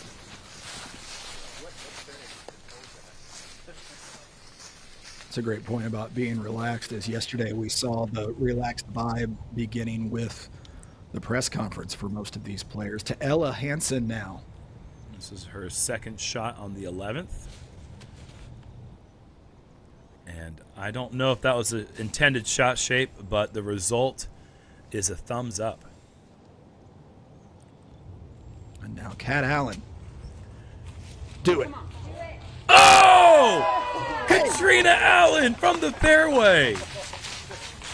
What a throw. The beauty of match play, Grant. In a situation she had to make it, Katrina Allen makes it for the birdie.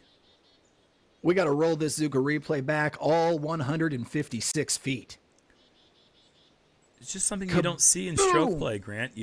In that situation, you lay that one up under the basket, you walk away with the par. But when your opponent is sitting 25 feet from the basket for the birdie and you are 150 feet for the birdie, you got to go for it. And that's what happens here with Katrina Allen. What an emotional swing, too, to make something like that and here in a minute to come away having just tied the hole. If Ella, that is, can make this putt.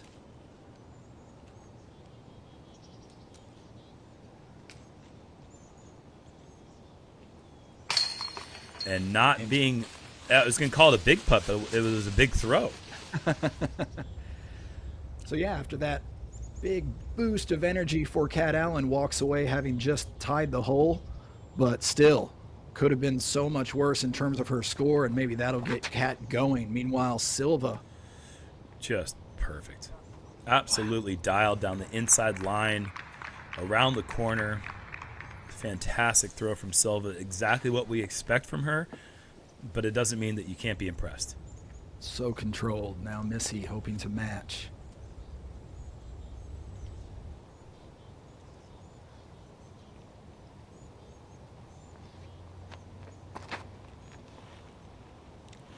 Even better. Even better. Oh, on the inside line, actually, it's not better in the end. It does end up coming up a bit short off the fairway, but I like the idea of the flip-up hyzer from Missy as opposed to just going with the flip-up turnover that we saw from Silva.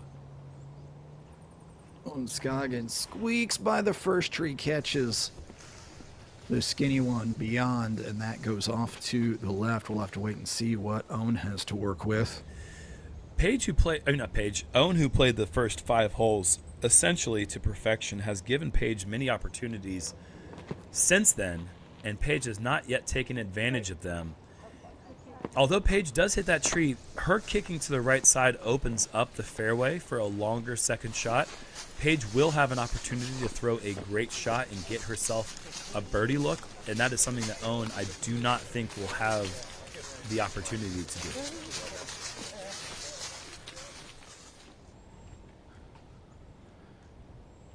A lot of colors there, a lot of leads and growing and changing hands on this card as Ella off the tee here at the 12th.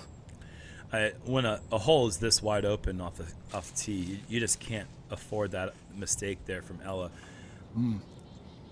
To get the best drive, you do want to actually force it down the left side of the fairway a slight bit, but yeah, that's just a mistake there from Ella. Katrina capitalizing and keeping it down the fairway.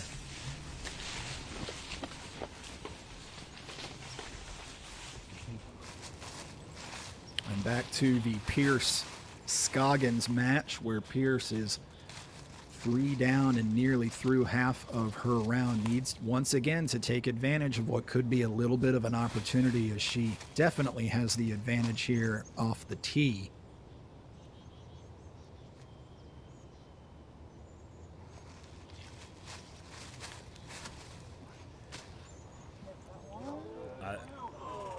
I liked the shot shape.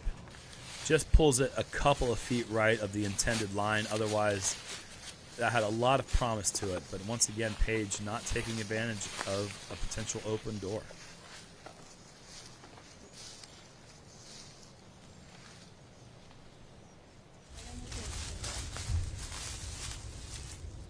Owen just has to get back to the fairway somehow. Otherwise, she can make things easy for Paige here if she is unable to put herself down the fairway.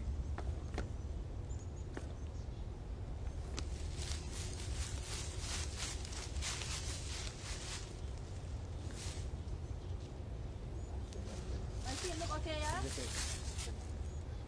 No, my feet need to be there. Okay.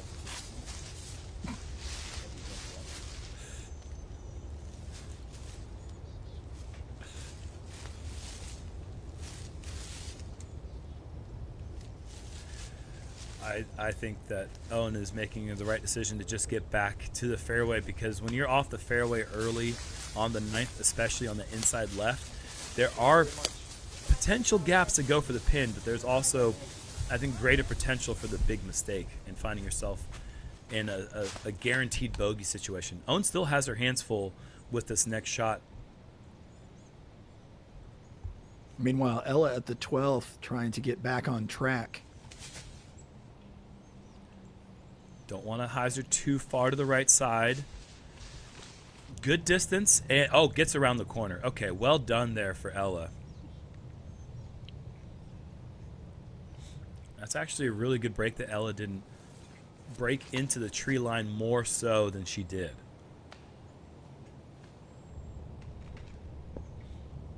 Katrina works it out. Looked like trouble initially, but that's a beautiful result for Kat Allen at the 12th. Back to Owen now at the 9th, her third. Okay, kicking left outside the circle, left for Owen. Once again, the door creeps open for Paige potentially. And it's just something that Paige has not had yet. She has not had an easy route through this match in any turn so far. So Owen potentially offering up an opportunity that a par could get it done, could bring some confidence back to Paige. Saarinen, her second at the par 4. Just a fantastic drive. Just showing off her pinpoint accuracy, her trust with her flip-up game. Another shot shape, just absolutely gorgeous.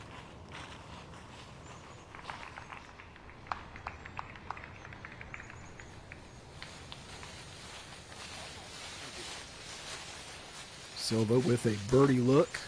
Missy knows it, and now Missy needs to execute to try to match the effort.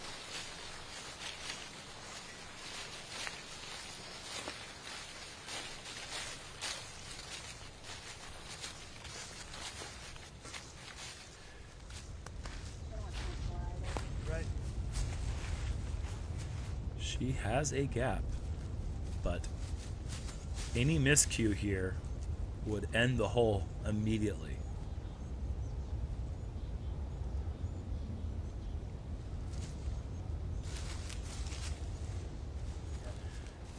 And that is a flip-flop of pressure. Silva has to make a putt. Missy under the basket for the birdie. Perfect execution.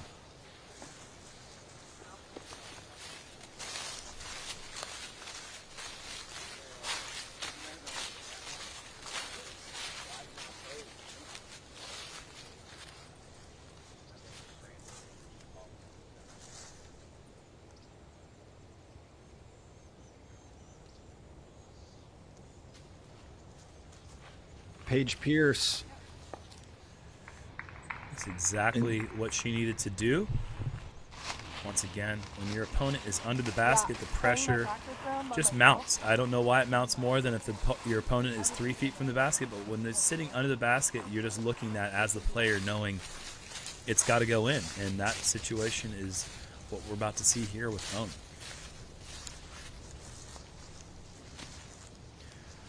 Now, of course, on the flip side, no doubt about it, Owen, it's a make or nothing here. Oh yeah, there would never be a layup from Owen in this situation, regardless. But yes, it is a make or the hole's over, and it's a make.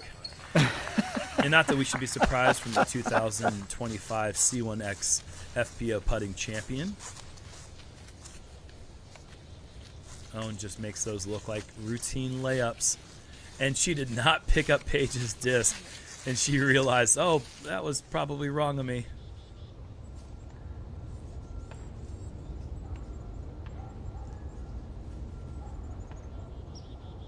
Saarinen for birdie.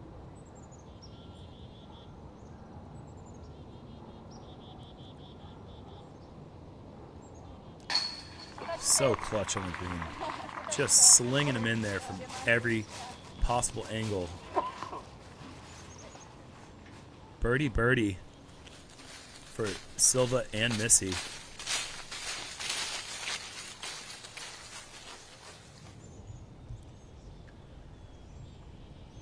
Ella Hansen throwing her third at the par 5 12th from a knee.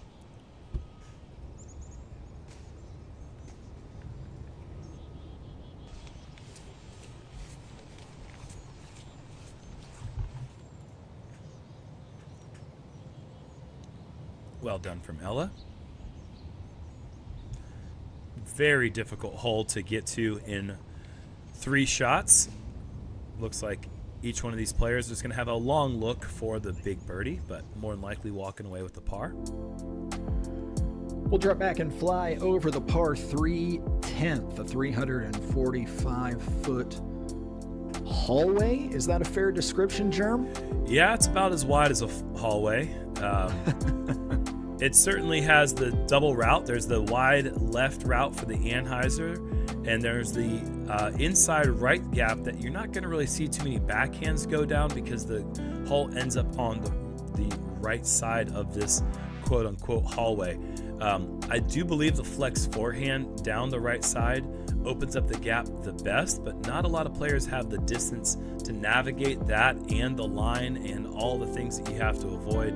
So many trees at every single possible part. There's early trees, there's trees down the middle, and there's trees down by the basket. Everything has to be absolutely tip-top perfect in order to get any sort of look for birdie on the 10th. Jerm, it's always a big topic of conversation when holes are this wooded. The question becomes, does it feel fair, or does it feel like it brings too much of a luck factor? What is your thought when it comes to most of these wooded holes here at Hornets Nest? I think a tremendous amount of preparation is done by the local club and by the course designers to make sure that each one of these holes has a solution and a fair solution. And yeah, it's going to be challenging, but that's why we're here. We're not playing. There's several other courses in Charlotte you can play if you want less of a challenge. But Hornets Nest is a place that is meant to challenge the pros. And if you execute a shot that gets you a birdie look, you should feel good about it. And that's what Hornets Nest does hole after hole. I really like your choice of word there, using the word solution. And that's what I'm looking for as a player. I'm always looking at, oh, look at this gorgeous shot from Silva. I talked about not many players are going to go with the hyzer flip down the right side, but Silva and Owen proving me wrong. I'm always looking at, I imagine the course designer, could he write a paragraph about this hole or a couple paragraphs about this hole, and could I envision the hole without ever playing the hole before? And I think that a lot of times course designers don't go through that meticulous process and really design it in a way where you would say, I want this hole to be executed with an 8-speed that flips up 3/4 of the way and has a late drift or something along those lines. Or a forehand has a slight anhyzer out of the hand that breaks at 280. Those kind of things I think you see here at Hornets Nest, and they go through that level of meticulous design.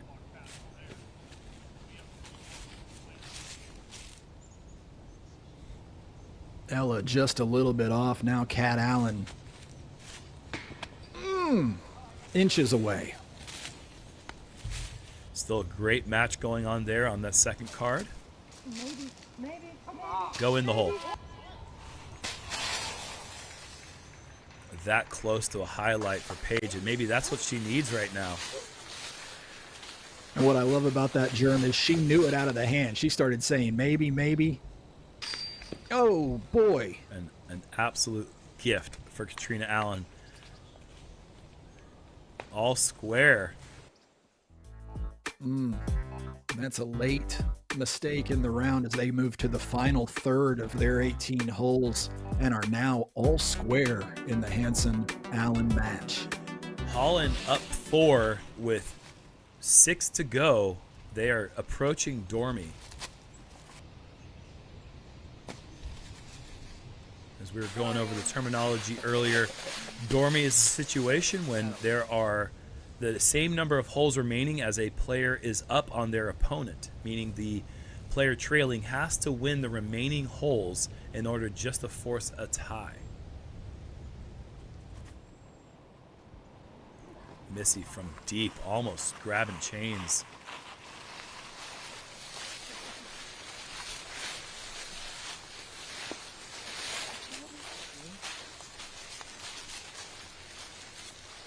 Ah, the sounds of disc golf in the fall. I both love and hate it, Grant. I think it's beautiful. I also think of the amount of time spent looking for discs.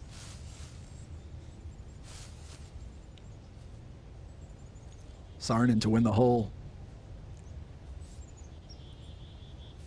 Just an impeccable drive to get here.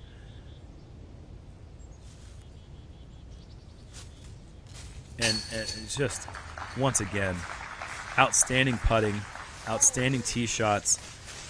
She was a short miss on her approach on hole 8 from being up 3. Just clearly been the superior player in this matchup so far.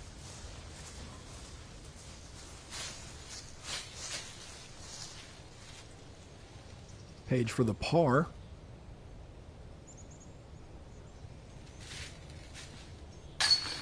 Important cleanup putt for Paige. Keeps her in the match. It's starting to get to that point where you're running out of holes. Something big has to happen for her soon in order to get her back into this match.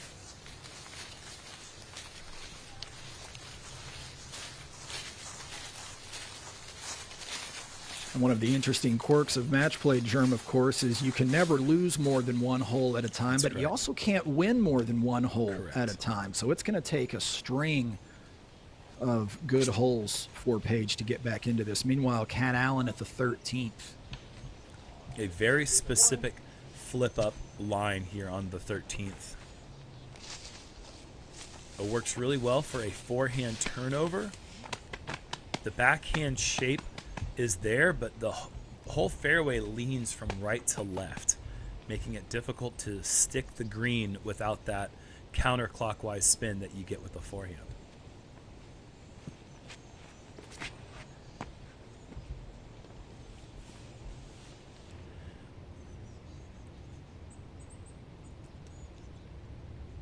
Okay, in business Fairly for well Ella done. Hampton. Into Holland now, trying to put this match away. Oh, that is how you do it.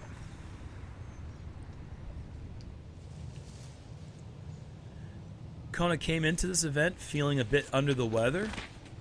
That being said, started out guns blazing with park jobs on 1 and 2, going up 1 early in the match. But since then, it has been the Holland Hanley show. To the 11th, Saarinen coming off of the win at the 10th.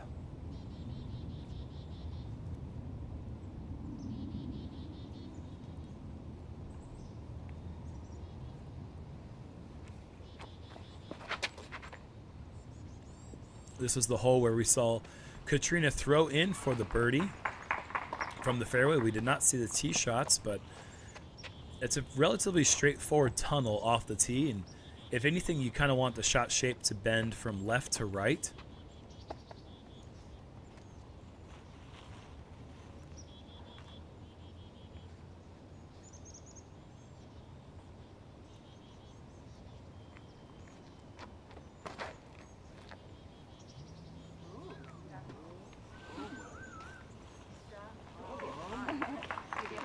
Well done.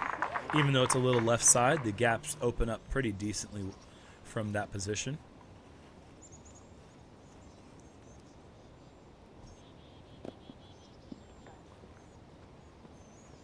To the forehand for Owen Scoggins.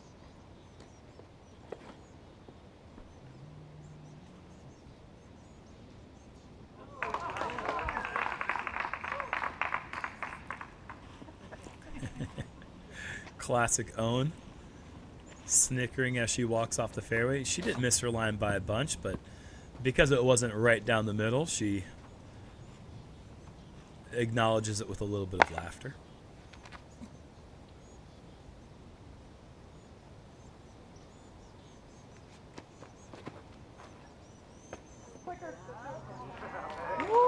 Ugh. Oh my gosh. Another 3-letter wow. Yeah, there, I don't know Jerm. how many letters is in that particular. Couple extra O's, maybe. Yeah, that was. Wow. That was good. That was really, really That was good. As we good. jump ahead to the chase, Katrina Allen, her second at the par 3. Just Okay. trying to make for a stress-free drop-in or even a gimme.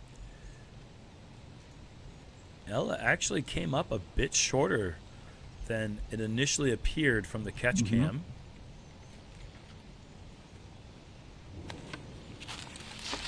Unable to win the hole with the long putt.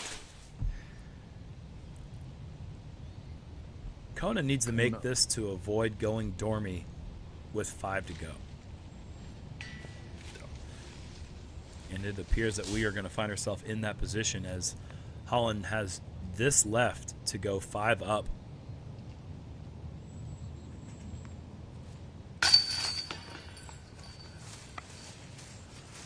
And we have reached our first dormy situation, Grant.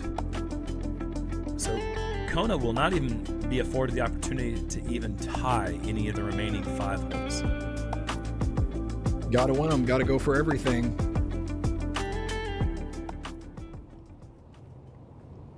Back to the Saarinen-Gannon matchup. Saarinen, her second at the par 4.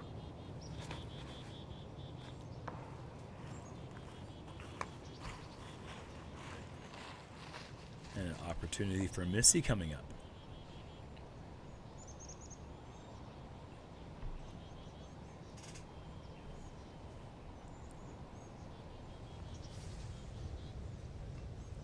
First, we flip over to the other match on this card, Scoggins-Pierce. Scoggins. Yes, she did miss the line. Yes, she did get a little bit fortunate to skip back into the fairway, but you want to be farther right to open up the second shot. Otherwise, you're left with this kind of no man's land situation where you have to figure out, are you going to flip it up in the inside? Do you want to go out the outside? I believe Owen is going to go through this inside flip-up line. And that is exactly what she goes for. And does so incredibly well. Useful.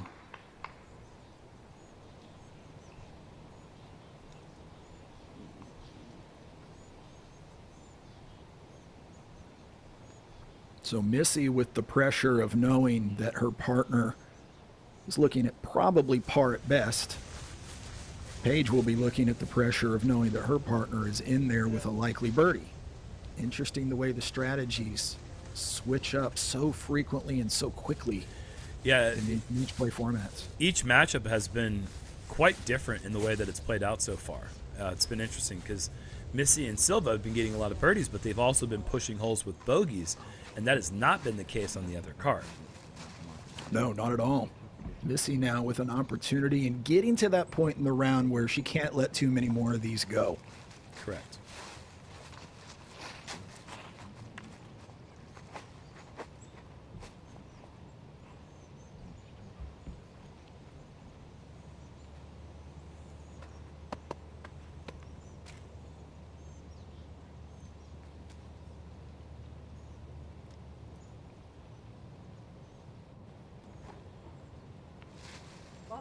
Electing to go forehand turnover, and man, Grant, that was very well controlled. Comes up a bit short. Hard to say exactly if that's 25 feet, 28 feet, or if it's even closer, but I think that she's going to be just a couple of steps inside the circle. And we're finally getting up to Paige's drive. I mean, this is just absolutely blasted right down the middle. Look at this. Wow.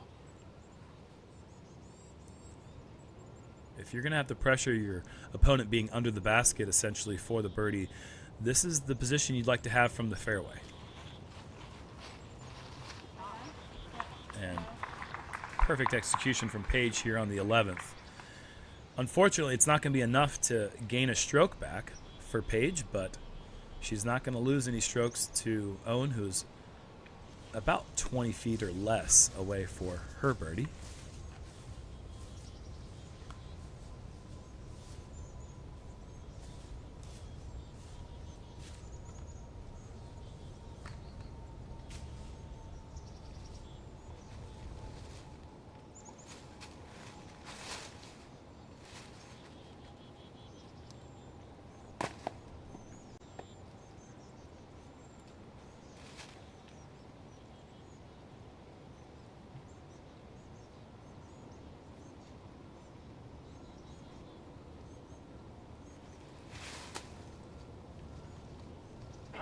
Oh, hyvä heitto, Silva.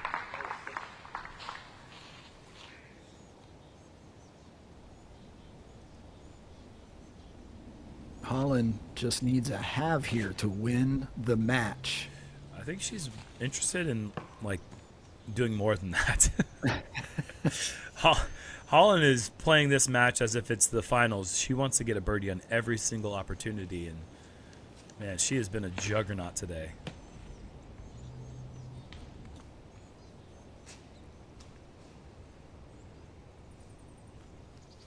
Kona will have that to try to stay alive. We jump to Missy Gannon putting for the birdie.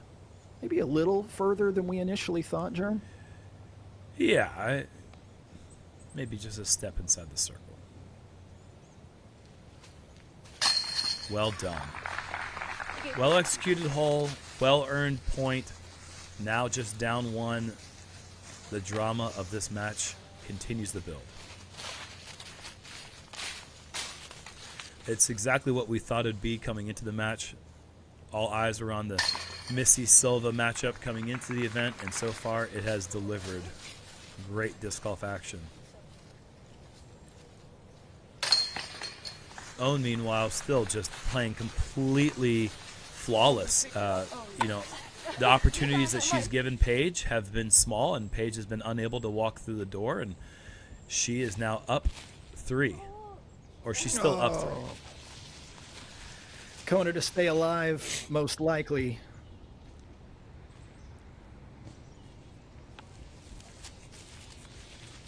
And yeah, even with that miss from Holland, that should wrap things up in the Handley-Montgomery match.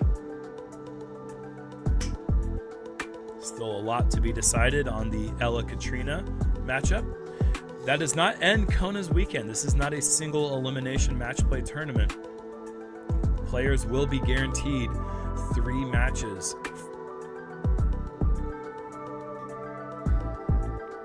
Ryan Earhart with the first winner of the day, Holland Handley. Take it away. Holland, job's done today. You got the win. They called you a juggernaut on the broadcast. Did you feel like one out there today? Honestly, I just felt chill today. I was just having a good time. I wasn't worrying about anything. Wasn't scared about anything. Just I didn't even realize what the score was. Honestly, just kind of one of those rare unconscious days. It's a gorgeous day out here in the woods. It's warmed up a little bit. Leaves are changing colors. How did you feel about, I guess, the first 14 holes of Hornets Nest today in competition? I mean, great. You know, I hardly made any mistakes, and when I did, they were very minor. You know, just a late tree here and there. Yeah, really happy with it. Felt great all day.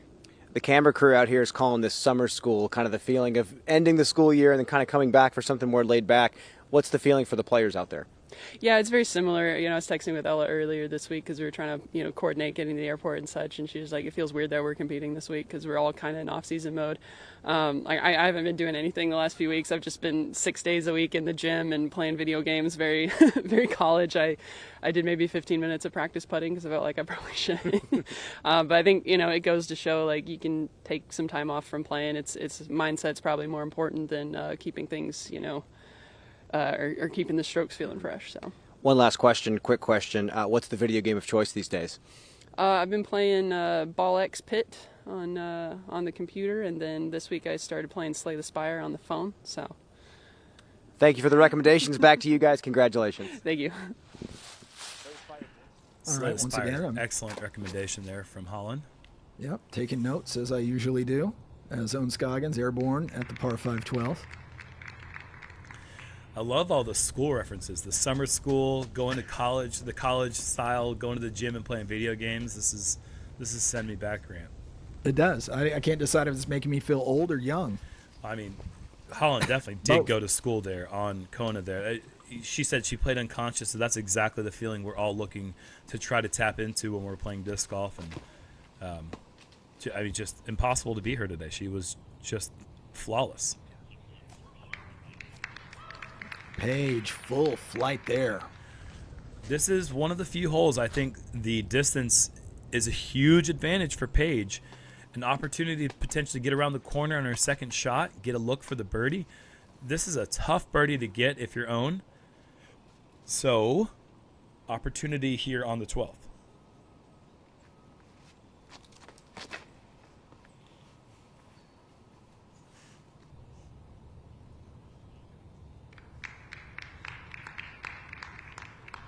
Very stock drive there from Missy Gannon, doing exactly what she wants to do. Very well thought out, not trying to do too much.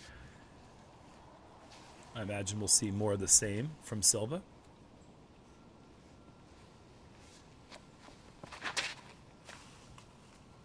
Yeah, nothing flashy from Missy or Silva here.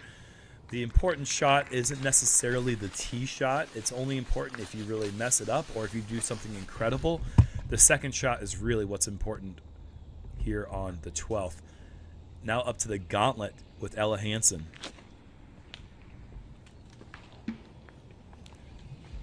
I will never forget, Grant, coming to Hornets Nest for the very first time in the early summer of 2006, approaching what was then hole 14, the original gauntlet, and just saying to myself, what am I even doing coming out here right now? I don't even, is it even possible to throw a disc this straight down this narrow of a hallway? And yeah, that it brings back nostalgia every time I step on that tee pad. A very wonderful disc golf hole.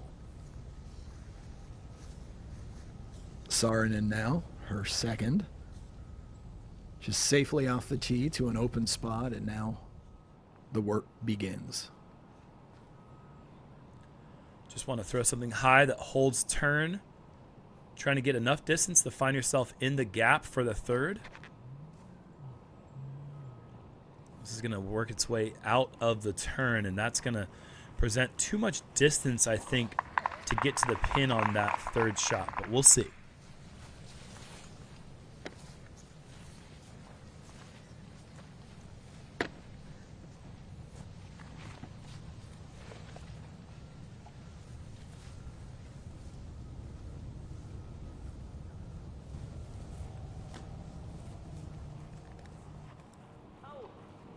Fighting through the tree. Early right side, that is a little too tight to attack for the pin in the third shot, I imagine. So there is once again an opportunity for Paige. If she throws a good second shot, an opportunity here to chip into that lead.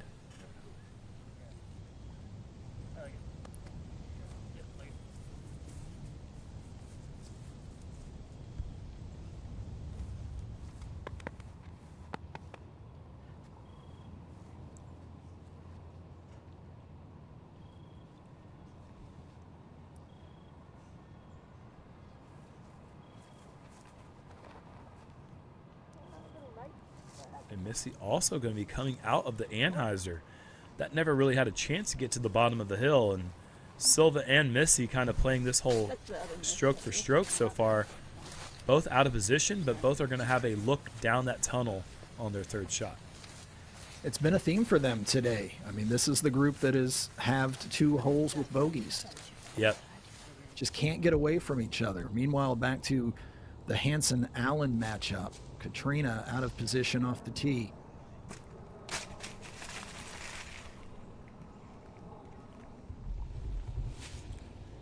That's not parked. Ella puts this one close, and she relatively does. That puts some pressure on Katrina. All right, Paige needs a good shot here.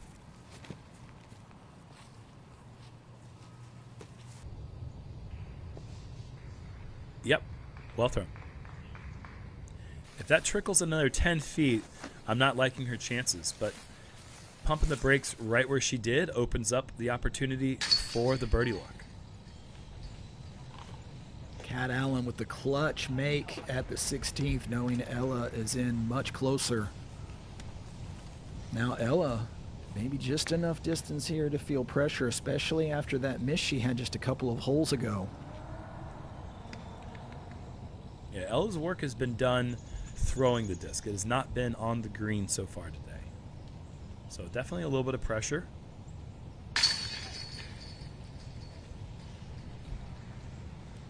Well handled to retain the one-up lead for Hansen. Now back to the Gannon-Saarinen matchup. Both of them in a similar place here.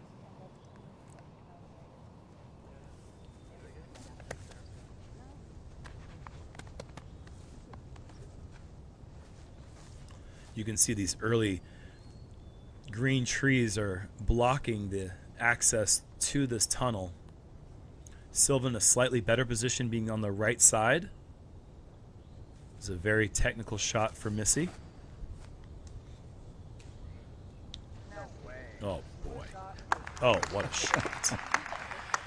You heard a voice in the gallery say, "No way." Well, she had to break that from left to right down the low ceiling tunnel. That is just an insanely technical shot.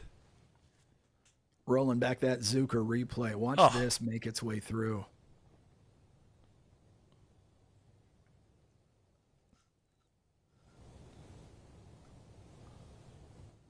That was awesome.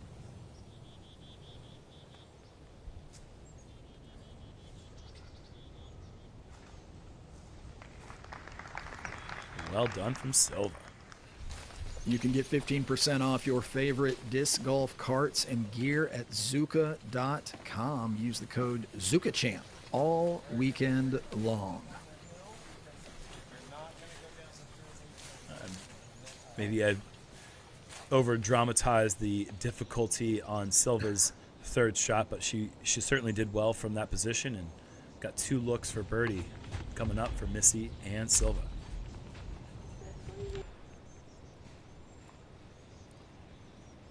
One of the trickier holes here at Hornets Nest Park. Ella nearly threw that one to perfection, but just barely over pulling it to the right side, and the hard kick down the middle.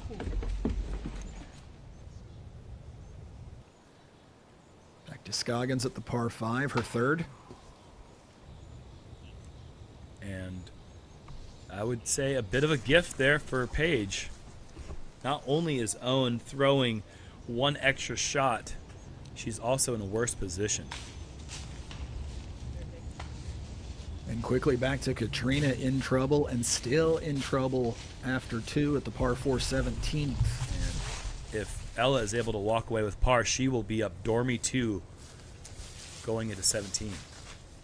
Yes, thank you for that correction. That was on the 16th, excuse me. And, well, not a bad shot, but not a great one. And still outside the circle, and that would be, would that be for the par? I believe that's for the par. Meanwhile, Paige has this for her third.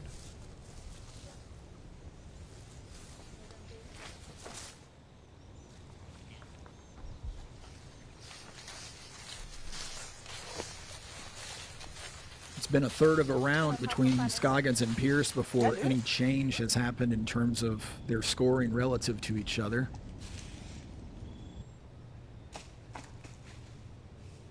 Meanwhile, Kat Allen and Ella Hansen playing fast now that it's just the 2 of them. A tricky approach position for Ella. She does pretty well to skip into the circle. She will have that putt to go up Dormy. Own taking absolutely no time, and that will be finally the first hole won for Paige. Yep. She can lay up and win with the par, or she can just go ahead and try to make that putt and work on her putting.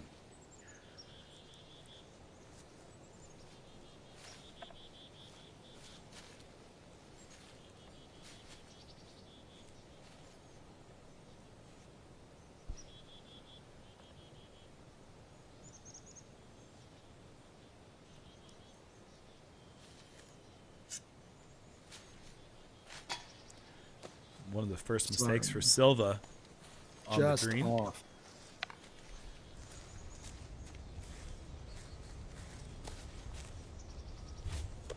And after Missy's 10 out of 10 approach, she has this to win the hole and to square the match once again.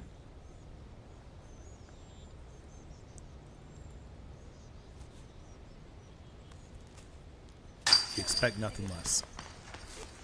Awesome match. Interesting strategic moment here. Does Own concede the putt to Paige and prevent her from getting a little practice? It looks like she has. Yeah, Paige is not taking a putt. And interesting there. oh, no, Paige did lay up. She just laid up. Okay. Oh, okay. Well, you know, in traditional golf, players can sort of practice putt if they do so quickly at the end of a hole. In disc golf, that's not allowed. Once a hole is conceded, you move on. There's no practice. You're not allowed to practice putt. Is that correct? Yes, that is correct. Oh, interesting. Ella Hansen in and sends that match to Dormy with Katrina Allen. It was early troubles for Ella Hansen, and since then, Ella has been turning it on, and even with the mistake that she made back on hole 12, she has just been pedal to the metal and really applying the pressure to Katrina. Door open there for Kat. Dormy is such an interesting pressure. It really, knowing that you can't even tie the hole makes you feel like every shot has to be to perfection. But seeing that Ella had made an earlier mistake, Katrina really just needed to put the disc in play and a little bit inside on that tee shot. I don't know where exactly it finished.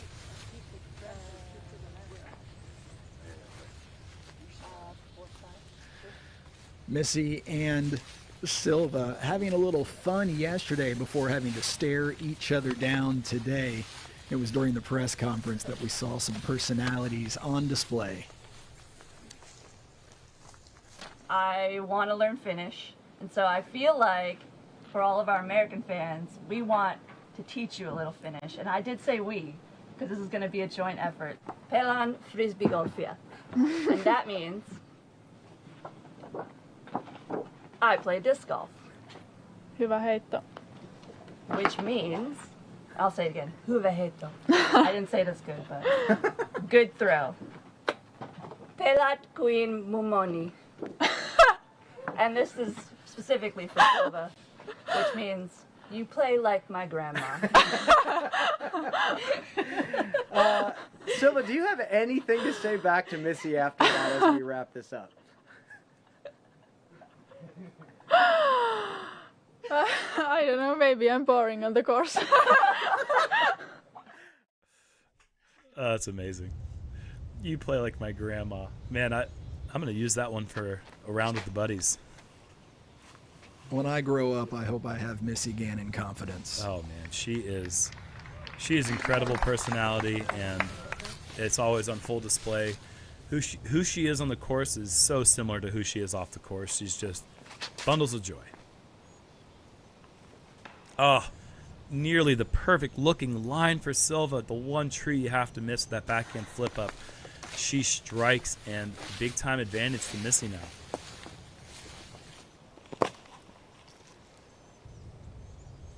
Pierce down 2 now to own Scoggins. Can she build on the momentum? She likes these hyzer flip lines. This is something that she has been working on for years. This one's a little bit tight on the inside. That's going to skip down the hill to deep circle 2.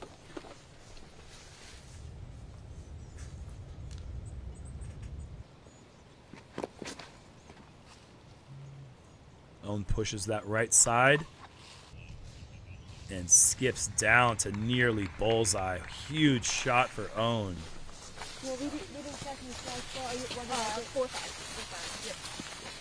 And after On that last hole, yeah. I was going to say, on that last hole, we saw Owen putt pretty quickly, if you recall. Expect to see her maybe slow back down again and really give that putt some thought, even though it should be well within her range. Meanwhile, Kat Allen, got to have it. It's easy to smile when you're up 3 in your match and you're about to lose one. It's getting deep into the match, not many holes left. And, yeah, I think that she realized that Paige had outplayed her on that last hole and was fine with conceding one. But it's just as soon as she gives up her first hole of the match, she ends up putting the next drive just outside bullseye and is looking to gain that 3-shot lead once again. Brian has rejoined the group. Brian Earhart, we know the vibe has been very light, but now we're coming into crunch time here with this entire card. Both matches very close. What's the feeling of camaraderie versus the feeling of competition right now? I think it's a little bit of both right now. I think, like you said, things are starting to tighten up just a little bit. I think all these players are pretty solid competitors and they really thrive in these situations. And yeah, good matches happening right now. I really love the short pin here on 13. I think it shapes up perfectly for what the design wants you to have to throw here. But yeah, coming down this final stretch of the course, I think it's going to make for some fantastic match play.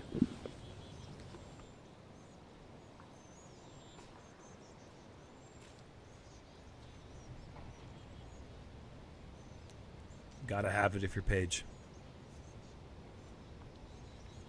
No.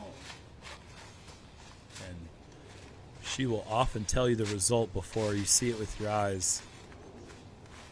Off the mark, and that is going to be a costly miss for Paige.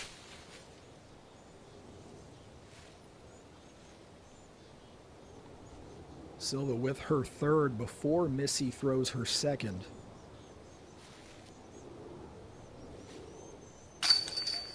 Well done. Takes care of business. Probably not enough to avoid going down.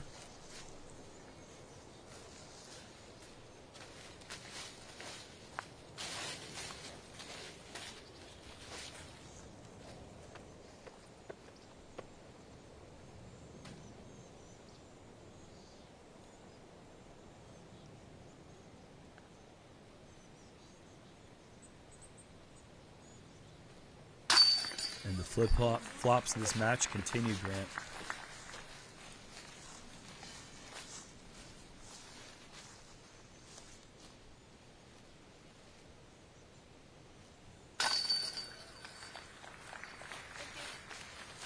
Owen responds and takes back the win that she just gave up on the prior hole.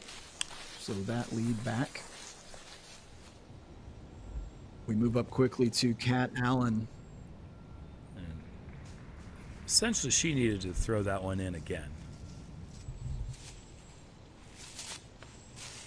Oh, that was for par. So an opportunity for Kat to save the par here and win the hole.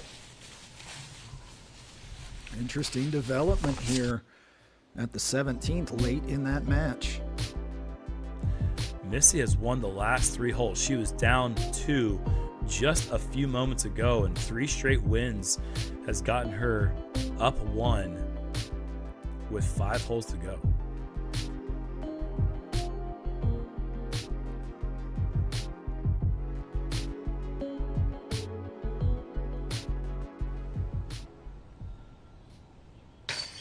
The match continues, Grant.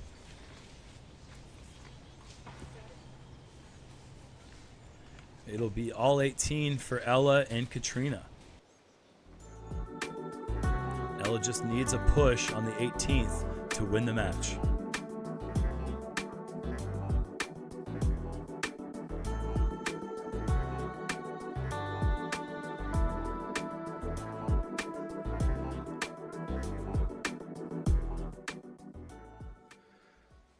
And straight to the tee box at the 18th, the 544-foot par 4. Just 6 pushes for the day between these two.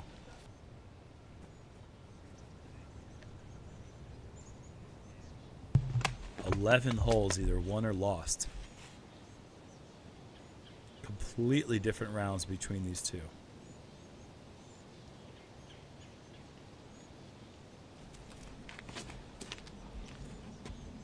Oh, goodness, Grant.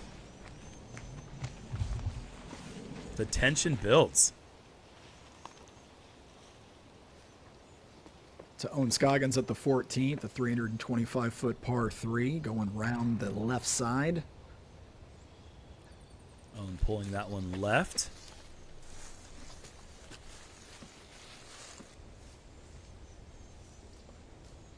From this tee pad, I believe the backhand anhyzer suits the angle of the approach quite well.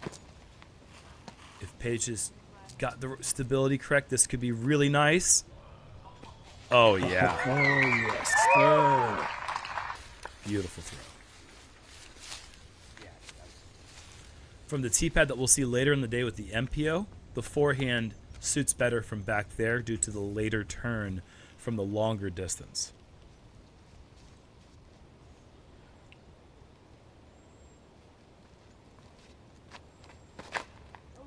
Inside from Missy. This is a missed tee shot.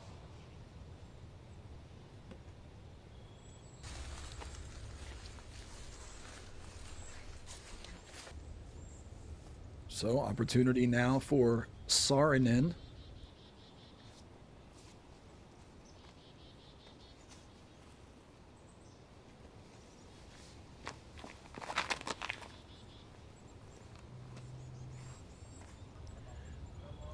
Even better. The tree gets in the way from being an absolute park job, but Silva steps up clutch. Germ, we've seen it for many years. Paige Pierce's form brought to you by Disc Golf Deals. Tell me what you see in this form. It's the same form that I remember seeing when I first met Paige Pierce at the Minnesota Majestic in 2010. Just the slow approach in and the power pocket right there. She keeps it so compact and then just explodes outward. And she has just got such a strong core. And she's able to create so much spin and torque with the way she gets around her body and really opens up and exaggerates that follow through. And it's just exactly what you see with any power player. Keeps it tight to the body and then explodes outward.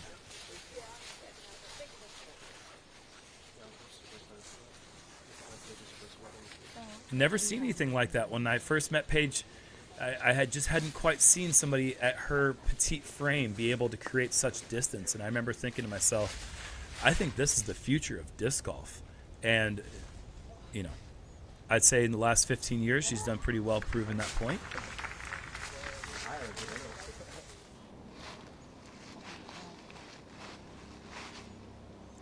Now you got players all around the world creating so much power without being these tall players. You have shorter players that are able to create so much power and really just create perfect form.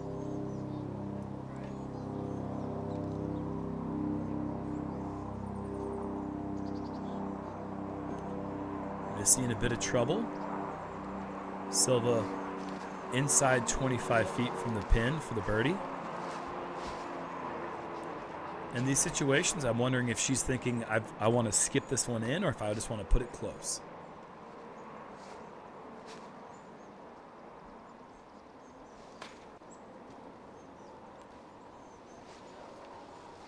Okay, we're out.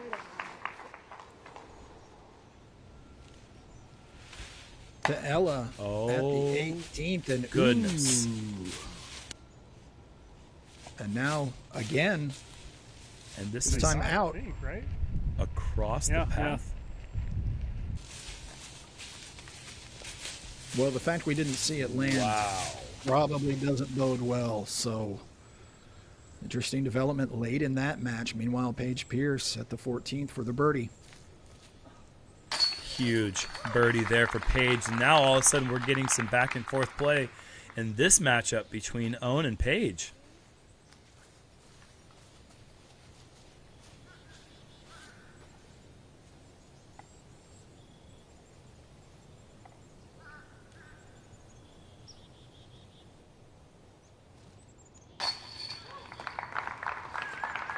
Saarinen takes the hole. This is awesome match play. This is exactly what you hope to see. You're seeing holes won with birdies. You're seeing great shots being thrown in every single hole. Pressure situations. Earlier in the other match, we got to see the throw-in from Katrina Allen, and because she had that throw-in and she had the hole, she now has this opportunity to win the 18th and push the match into overtime. And with that shot, she has secured the whole win unless Ella can throw this in.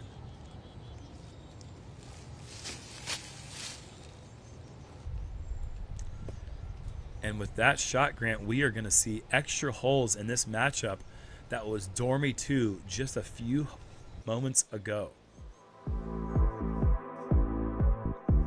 At an event that already feels like a little extra disc golf, we get a little extra disc golf. That's pretty cool. That is extra. That is not saying when to the waiter as he puts the Parmesan on your spaghetti. A little more there. Why don't you go get another block and put it in the cranker? I did not say when yet. Keep the Parmesan coming. So now Kat Allen with that secures the playoff. Just that easy. And now live. Kat Allen at the first. All the momentum in her corner. Throws a great drive on the first. Guaranteed look for Kat. We'll see how good it is, but Ellen knows that Kat's in business. And just the absolute worst feeling in the world. Being up Dormy, you feel like the worst you can do is win, and that is probably not going to be the case now for Ella, who has hit the first 2 or 3 trees and is kicked backwards. Meanwhile, Katrina only a few feet away from the basket for the birdie and the win.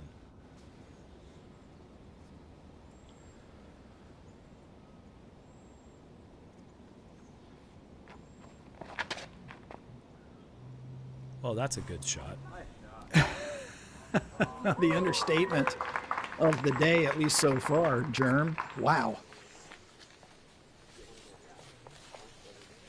Have we seen a tee shot get out yet? I guess no. The other group didn't make it out. Yeah, so. well, we only had one group playing this hole. Mm-hmm. And it's very common for no tee shots to get out this gap here on the Gauntlet 15th. But don't tell this group that. They're not interested in shots hitting trees. One player short of the basket, one long, both putting for birdie. Ella's got to get up and down to have a chance, I think. Yeah, absolutely. She's got to put one decently well. I mean, she's in circle 2. She's going to have to come up clutch with a huge putt and just hope that Kat misses her birdie look.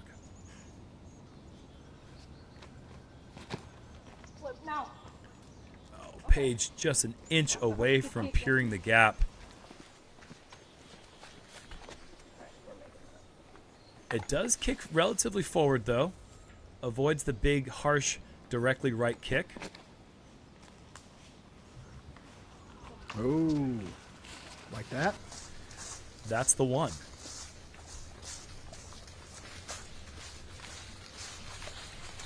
It's amazing, actually, how much this hole has opened up over the years. Oh boy, there has been some. There's been some dramatic redesigns at Hornets Nest in the history of this course in the near 30 years of its existence. But there was a big pipeline redesign that they had to come down that big main section that you see the players play when they go down hole 12. They widened that fairway by about 60 feet. And when they did that, they had to move a lot of the tee pads and baskets that were affected with that construction done by Piedmont Electric.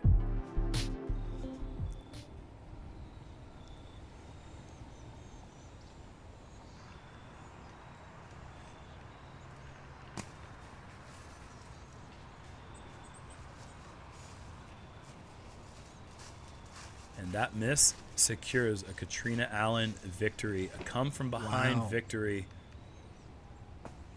improbable, but that's what happens when you go bogey, bogey, bogey on the final 3 holes when you are up Dormy 2. Wow. Stunning results, surprising results. I'm not sure where to put that on the spectrum, but it's certainly not what I expected just about 15 or 20 minutes ago. It's certainly not going to leave a good taste in Ella Hansen's mouth. Brutal.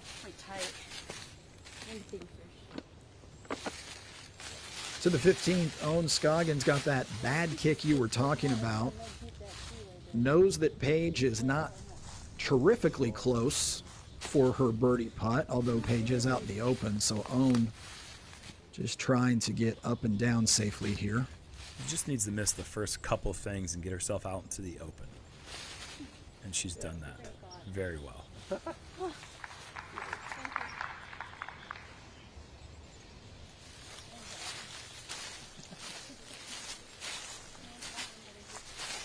Easy to find yourself throwing your third shot just a few feet away in that position, but Owen escapes without hitting a leaf.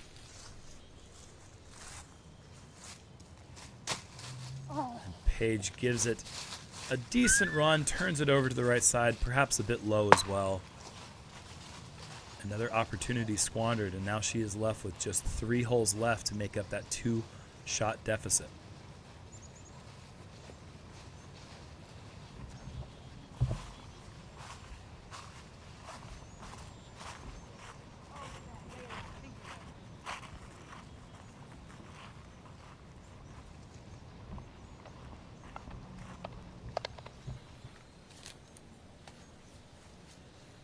For the birdie, Missy Gannon.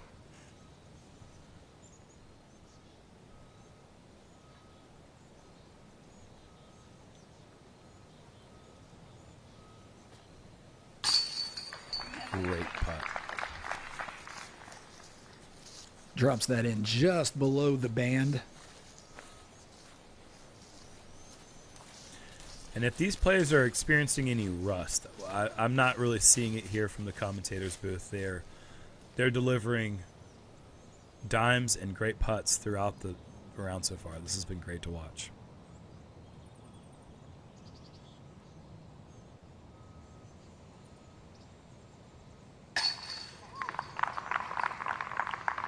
I mean, this is like mid-season form here. This is great.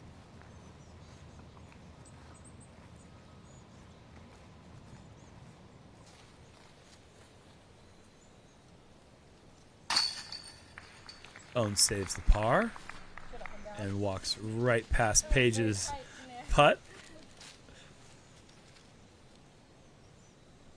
Yeah, my first time go down there, it was not pretty.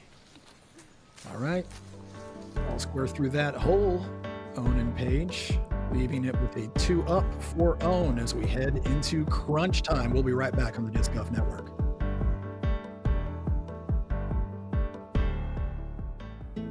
Bean boots aren't made to sit on a shelf. They're made to be worn.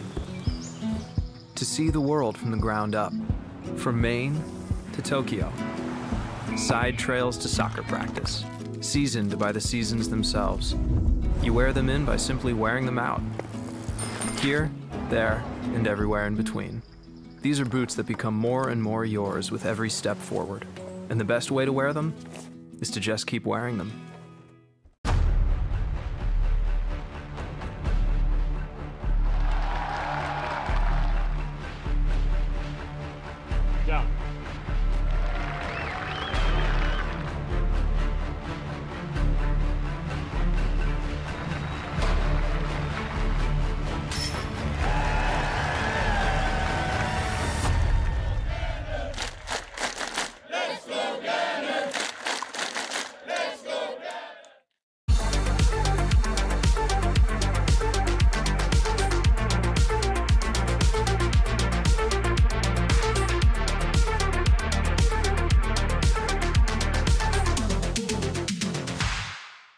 I knew Levi before Pound was a company. He wants it to be perfect.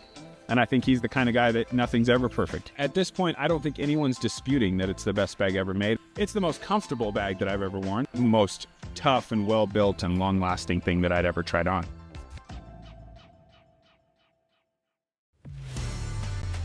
If you design, if you test,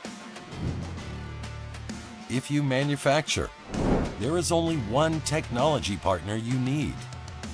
TriMet Group is the leading provider of design, engineering, and manufacturing solutions for thousands of companies across North America and Europe. Innovation starts here. TriMetGroup.com.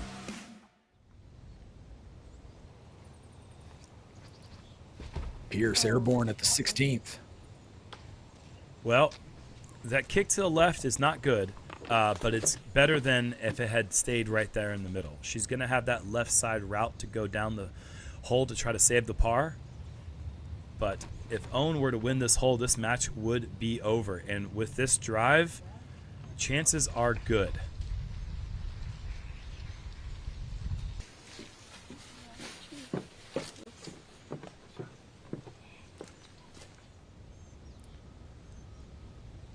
Saarinen on the tee. That's just incredible control of the disc there, Grant. Beautiful flip up. It's not going to be parked, but it's down there looking at a birdie, and that's asking a lot here on the 16th, one of the more difficult, challenging tee shots on a course that has a ton of difficult, challenging tee shots. Huge advantage, Silva.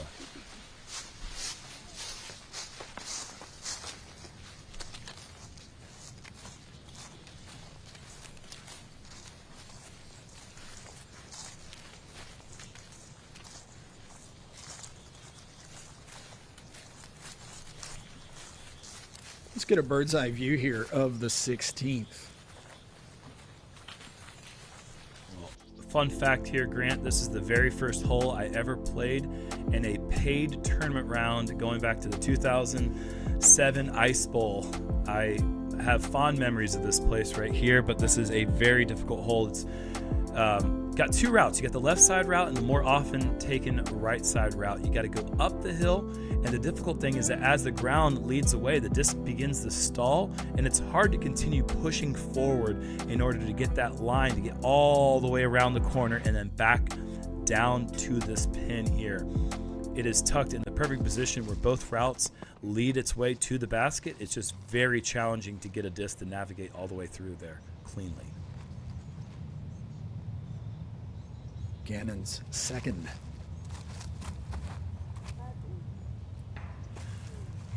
And let's go ahead and call it. Silva up one with 2 to go. Jerm, do you recall how you played this hole? I will never forget, Grant. I was not a very prominent backhand player, but I threw a red Champ Shark, and I parked it for the birdie. It was a bring your own partner doubles. I was playing intermediate, and I will never forget thinking that's one of the best birdies I'll ever have in my career. Not knowing what my career would entail. But yeah, I do remember. I was a sponge of information back then, and I just remember everything like it was yesterday. Nearly 20 years ago now. This is an insanely challenging line to go with the backhand turnover. Paige has done well, but found some ceiling issues. And with that, she is going to have a deep circle 2 putt to save the par. Meanwhile, Owen has just got a pitch up for the par. If Paige does not make that putt, Owen is going to win this match 3-2.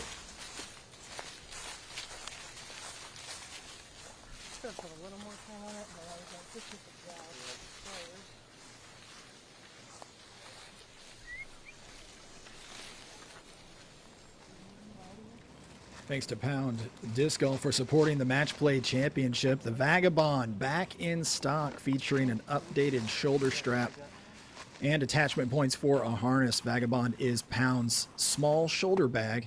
It's versatile enough to serve the needs of avid disc golfers or beginners alike. Always good when companies take feedback, make adjustments, and keep putting out better and better products, especially when the bar is already so high. Thanks again to Pound as Missy throws her third. This needs to go in.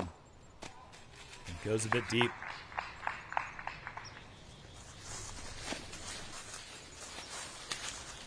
I've been talking with Levi Buckingham from Pound for years, and making a smaller tournament bag or just a casual bag has been the top of his priority list for years, and the Vagabond serves that purpose in droves. Big shout out to Levi. He is one of the most, what's the right word for it? He's meticulous. He's one of the true craftsmen of our sport. You see it for sure, and I love the name Vagabond. 10 out of 10 there on that product name. And it's not a pitch up, but it serves the same purpose. Or it wasn't a jump putt, I should say, but it was a pitch up. Owen under the basket, forcing Paige to have to make this straddle putt from deep. And the athleticism coming into play, Paige is blocked by several trees, having to go full straddle both left and right just to get a look.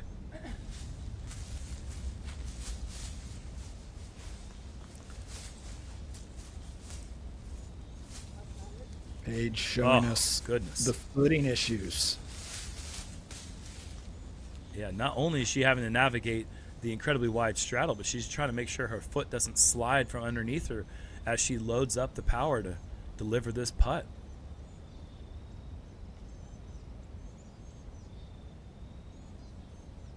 To keep the match alive. And that's going to end things. A costly bogey here at the end for Paige. Owen will be moving on in this matchup. And once again, a loss takes you out of the contention for winning this. So Paige can no longer take the $15,000 first prize, but she can still work her way up through the loser's bracket and still walk home with a healthy check.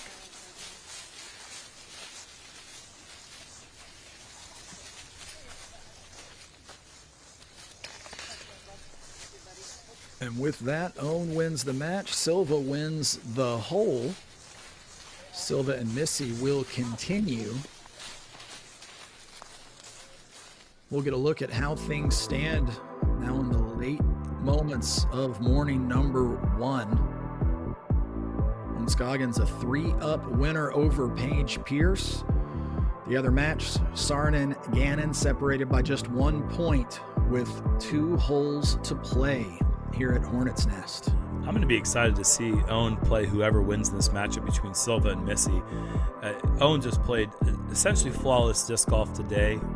Only a few opportunities were given, and there was only a couple of instances where Paige was even able to take advantage of those opportunities that Owen provided. Brian Earhart on the ground with our match winner, Owen Scoggins.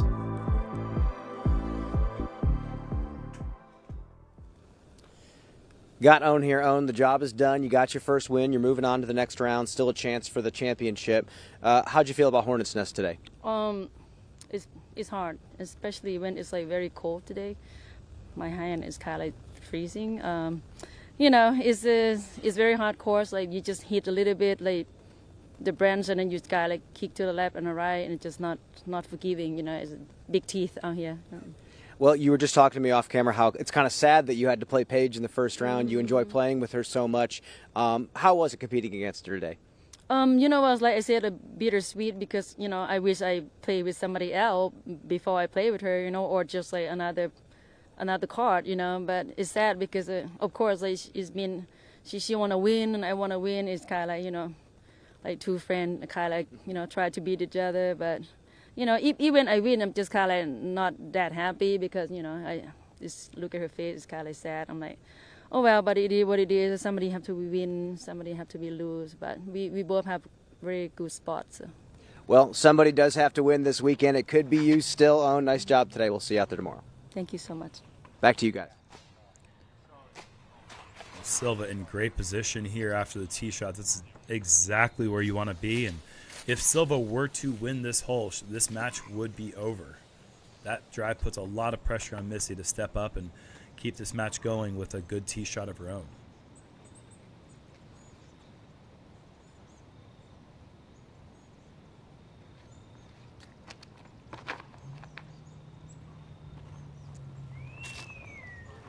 And that's exactly what she's done. It's not quite as good as Silva's in that it's a little bit farther down the fairway, but you'll take that if you're Missy. And there we have it, walking just a few feet apart, not chatting anymore. Well, to be fair, were they chatting before this? I mean, a lot of playfulness early on, and no surprise to see bearing down with a little bit of focus for at least a few minutes here as we fly over the 17th. Again, another very stereotypical Stan McDaniel design hole where it's a par 4 that you can't really go for too much. The tee shot is very stringent. You have to go a very set distance. You have to go a very set line. And if you are off that line, it doesn't really give you that much room for creativity in scrambling. So you need to land it right about here, which is about 260 off the tee. You get about 255 to about 285 is right around that prime distance to have a shot at the second. From there, you go left, climb this hill, and you got this little ridge that runs down the center of the fairway the whole way, which adds for a lot of interesting ground play as you try to approach this green. If you hit this hillside on either side, it could potentially roll one way or the other, and obviously you have a ton of different trees that can block your shot. If you're not in the perfect position, getting a birdie is almost impossible on the 17th.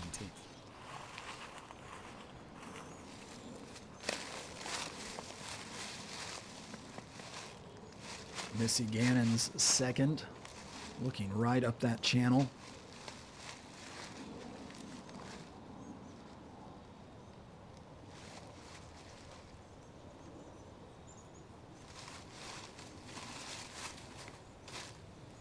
That is a quality throw. If it misses all the trees, it's going to be in business. It's short, but at least well executed on the line. Yeah. And that's a bit of that tee shot coming into play with not quite getting around the corner as far, leaving a longer approach. Also didn't have as much room on the run up with the trees behind her lie. Meanwhile, Silva can take a comfortable standstill position, something that she likes to do with these types of shots at this type of distance.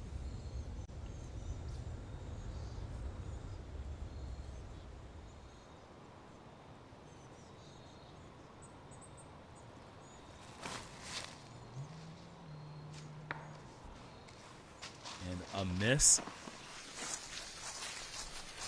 gives Missy hope.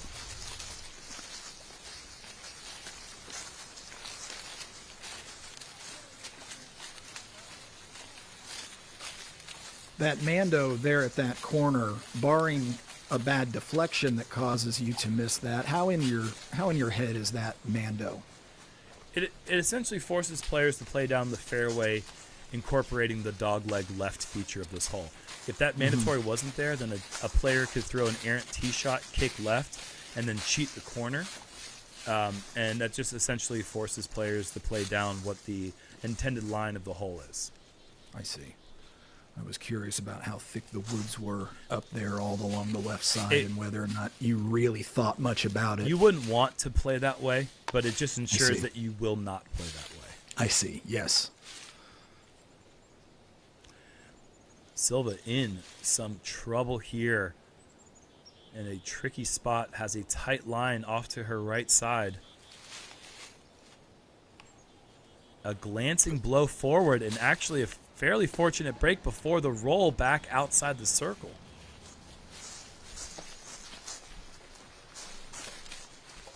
A little drama coming into play here as well in this round, starting with the 17th, just like we saw a few minutes ago. And now Missy, the decision on this elevated basket, go for it, go for the kill shot, make the putt, or lay up, ensure the par, and put the pressure on Silva.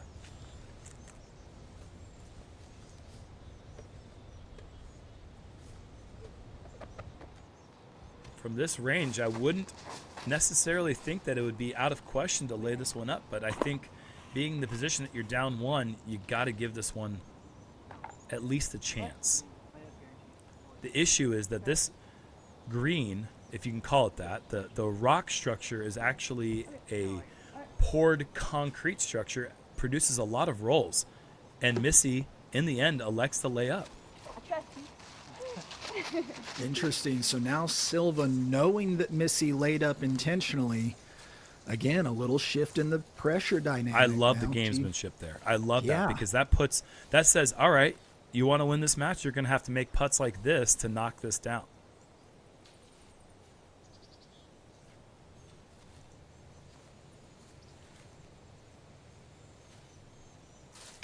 And the strategy pays off for Missy.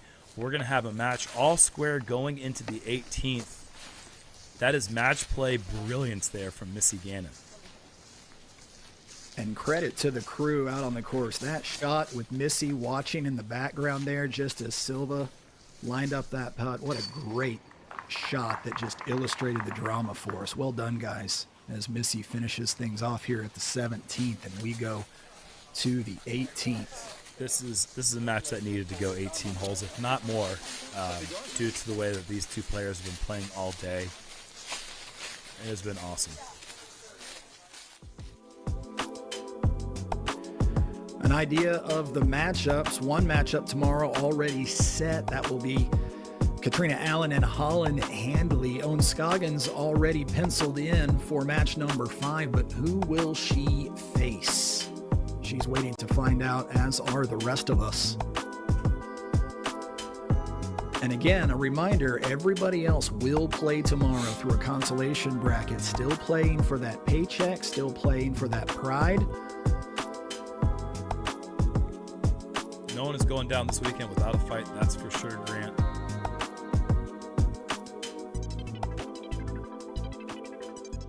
And to the 18th all square. It's just a shame that one of these two players will not be competing for the championship in the end, that they had to run into each other in the first match, and we saw that reflected with Owen's post-match interview, the amount of respect that she has for Paige and the camaraderie that they have between the two of them, and it's just great to see that exists on the course and off the course.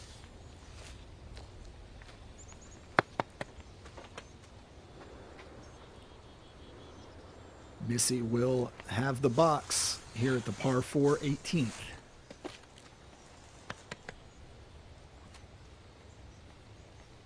Such an important tee shot. You can see the trouble that you can get into. We saw that earlier with Ella. Getting out the gap is paramount.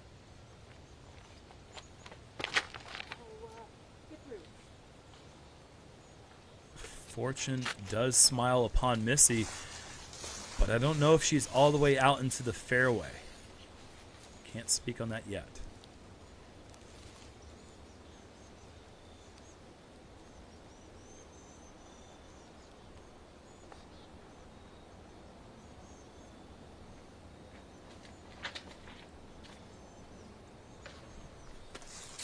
And it was working its way down the fairway. Grant just pulled maybe a foot left of its intended line.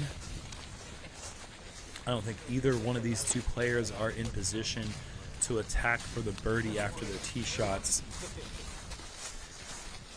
It's just been remarkable today how these two players haven't been able to really get away from each other as we now fly the final hole here at Hornets Nest.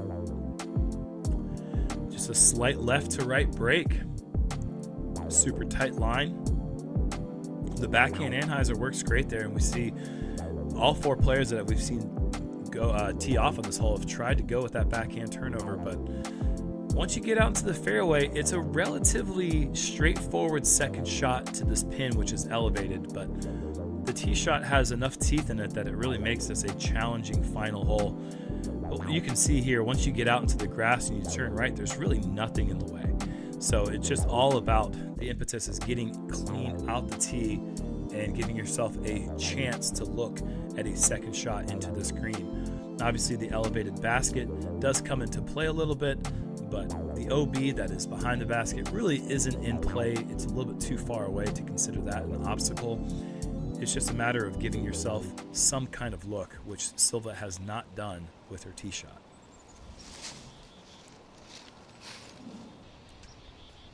Safely out. Now the question is, how far out into the fairway, if at all, did Missy get?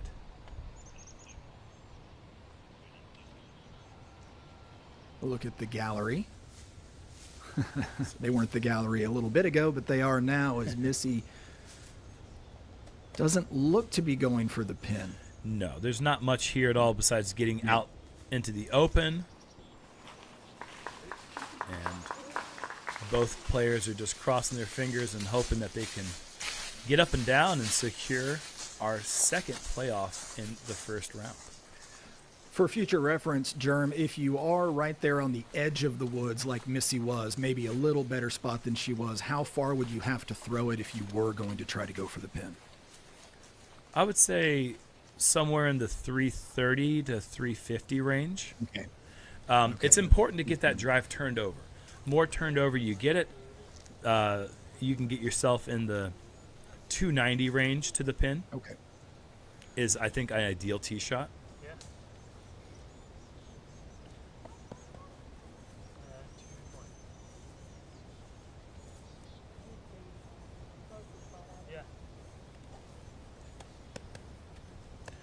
Big Money Missy has made a career out of coming up clutch in situations like these.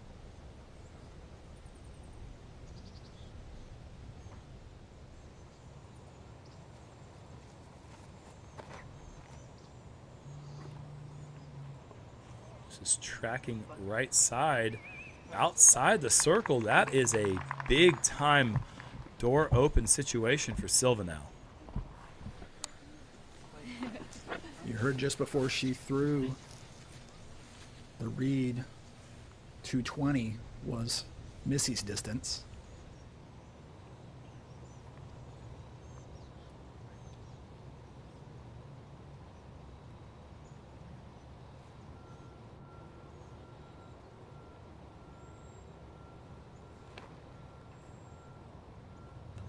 Silva's approach is hyzering back a little bit more, and yeah, we'll call that one about 16, 17 feet.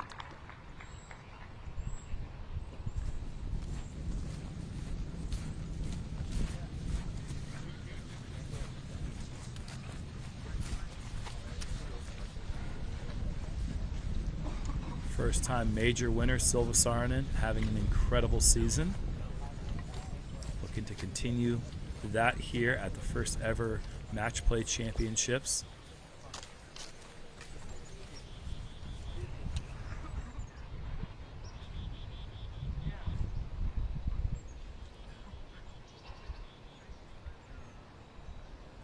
Huge putt coming up here from Missy.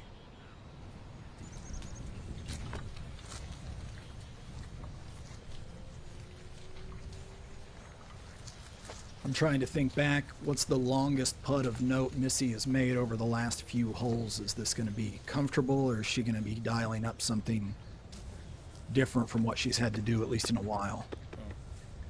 When she's needed to make a big putt so far this round, she has delivered, and now is definitely the time to come up clutch. 34 feet to keep this match going. Oh.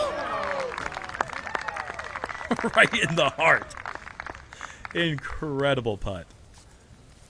Just outstanding demeanor there from Missy Gannon. And now Silva. It is a closer putt, sure, but got to respond here. Absolutely, Grant. The big putt pressure is a real thing.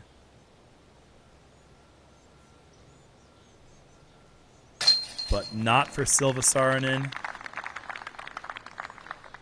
We get even more Parmesan, Grant. Maybe this is dessert at this point. I have not said when yet. More disc golf is coming in round one FPO action.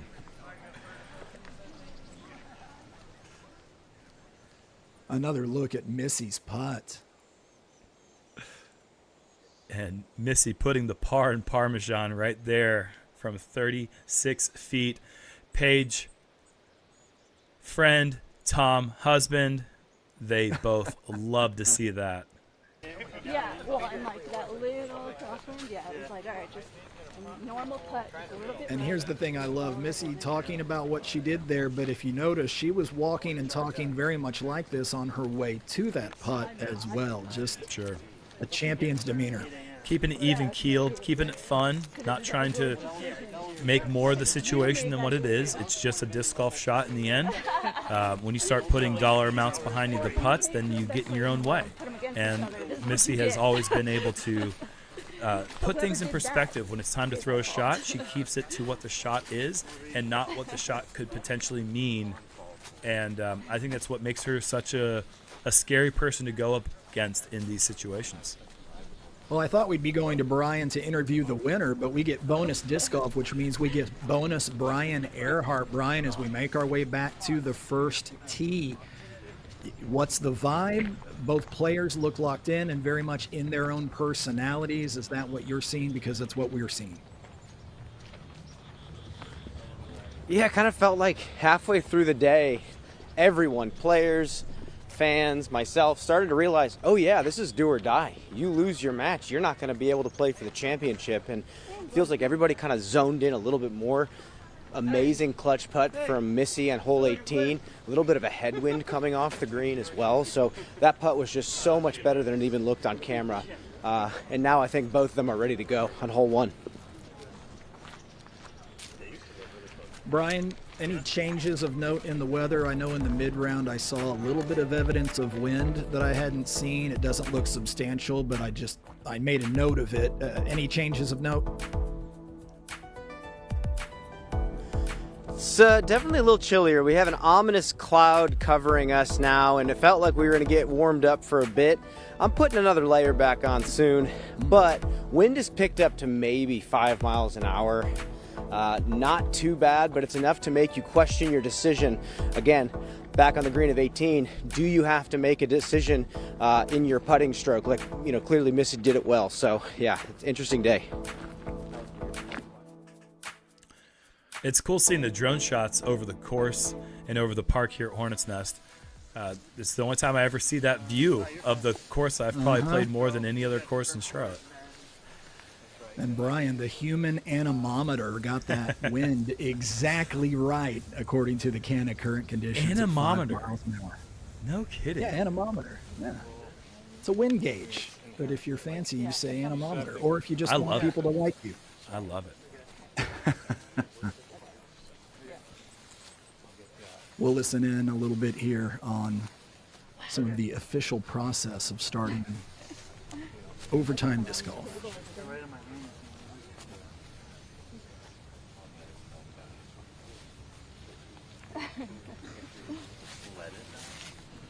We'll take a picture so I know who's to blame if something comes up. Yep. We'll get a reference. Okay, there he is. Guilty. Here's the guy.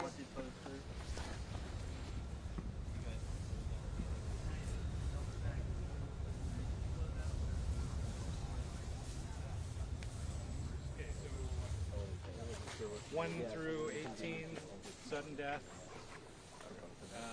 Any questions? There's no PDGA live recording, so just whoever wins.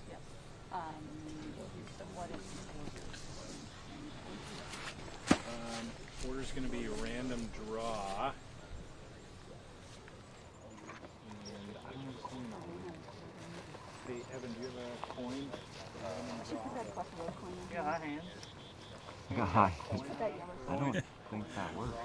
Grant, we might be determining the tee order by flipping hot hands. It's a cashless society these days, isn't it? And it's never more apparent than when you... I just flip the disc, baby. We got the discs in hand. It's going to be Missy, then Silva. All right, the teeing order has been determined. Missy first, then Silva. It will be a sudden death match. 1 through 18. There's no shortened loop. We could be in for a lot more golf or a little bit more golf, Grant. That is yet to be determined. Well, the way these guys have not separated much, it feels like, much of the day. Let's see if this one goes as quickly as the last one. Missy Gannon. All square, hole 1, playoff.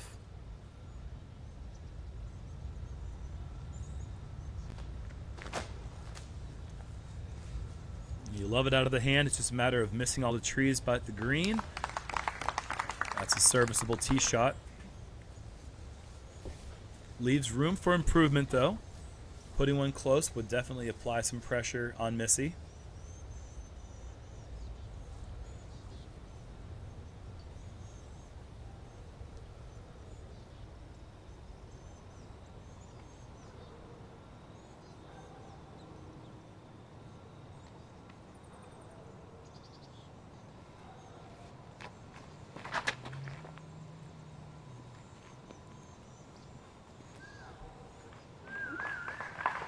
Equally good. Equally good. So we're going to have a good old-fashioned Western-style shoot-off here going into the green of hole 1.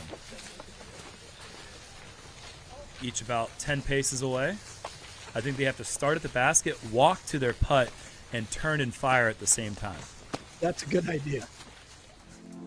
Whenever flew hole 1 earlier today, here's a good look at what the players are dealing with. Yeah, this is a hole 1 that was changed about a decade ago. There used to be a hole 1 across the parking lot. Actually use the same tee that we use on hole 8 now. But this hole is through the woods, and we just have a pretty straightforward 280 some odd foot hole. Really the main difficulty comes in when you get towards the green here. There's a few trees and a few roots on the ground that make the ground play squirrely. A vine blocking the path to parkfection. And yeah, it's just a hole where a good tee shot usually gives you a good look at it, but it's nothing guaranteed on this green. Missy, early to, I'd call it mid-circle 2 maybe from here. But open, to be sure.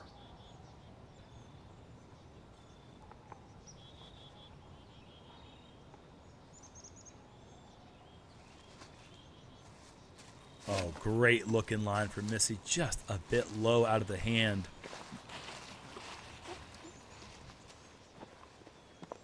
I liked it right about here. I was thinking yes, yes, and then just ran out of steam at the very end. Maybe a little more uphill than meets the eye, for sure.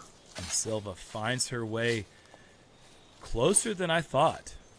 I didn't realize there was such a big difference between Missy and Silva's drives, and this is exactly what I was talking about. Missy's drive left room for improvement, and Silva found that room, and here is her putt to win the match. She has been incredible on the green all day. Just 2 small misses. Everything else has been right on the pole.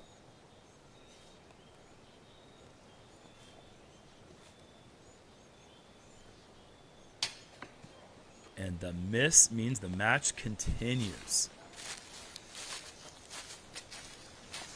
Maybe a little razz there by that dog in the distance. I don't know if you heard that, Germ. A dog was unhappy with a squirrel or something, and I heard 3 or 4 really loud barks just as she was getting ready to draw the disc back. Unfortunate if that was the case. But the silver lining is that we get more holes. There it is. There it is. I'll see myself out. You just take us home, Germ. Don't need me. I need you, Grant. I need you the way that Silva needed a dogless putt. We've got hole number 2 on the way. And a pretty good walk, correct, Germ? Is it a pretty good walk from 1 to 2? Yeah. Again, when the course was redesigned, there was a much longer transition from 1 to 2, and there's Silva just be brutal. Missy has to make. But yeah, there's a pretty long transition here, going across an NFL Play 60 zone that was introduced. You can actually track your 40 speed, which mine is, I will proudly say, less than 10 seconds at the current moment. But yeah, it's a whole playground area that was installed where hole 2 used to be. So if you go back and watch the 2012 World Championships, you'll see that area. So your 40 speed is somewhere under 10 seconds. Correct. My 40 speed is no. I think mine registers as the exact same.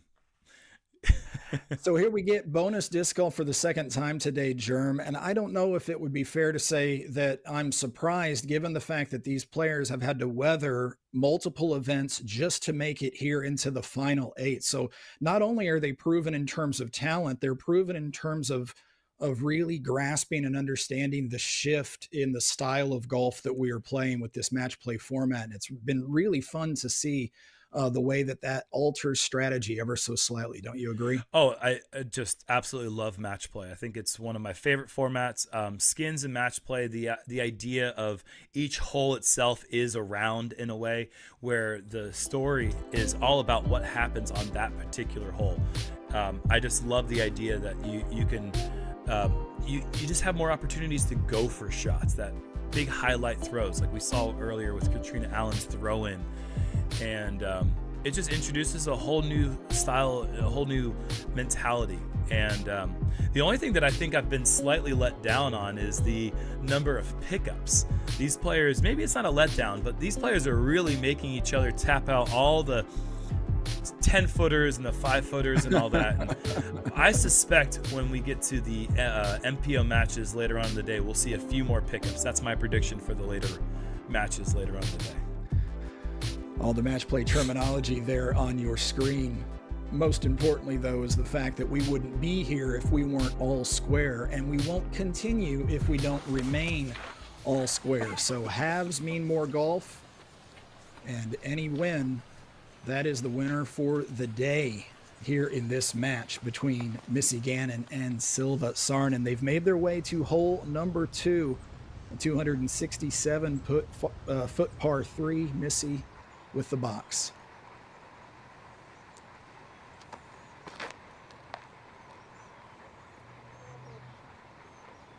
And Missy, this one's fading out left and stays in bounds. So often you see that slide come back over that railroad tied OB, but Missy stays in bounds, fortunately. But again, opportunity to improve is great here for Silva.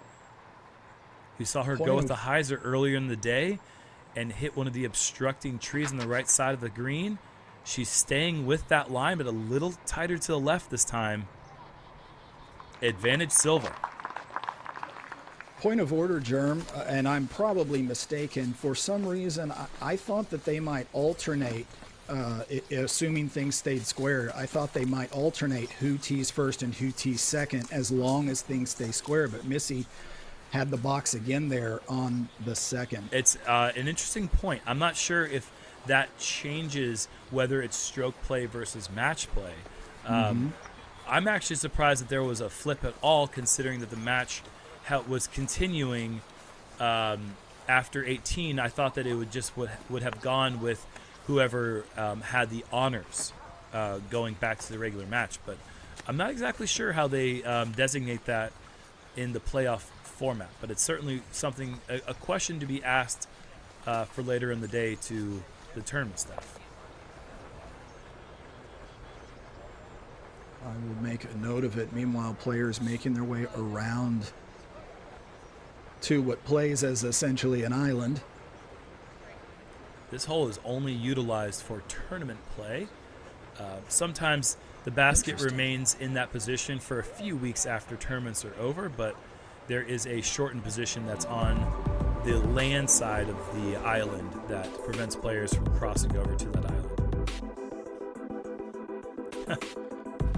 Jomez Pro, that is episode 3, dropping today. The Jomez Pro putting game. Don't miss the early release. This was a fun episode. Maybe lunchtime, maybe a little entertainment. Why stop? Get your lunch and sit right back down in front of your screen. DGN subscribers first access to watch every episode before anybody else.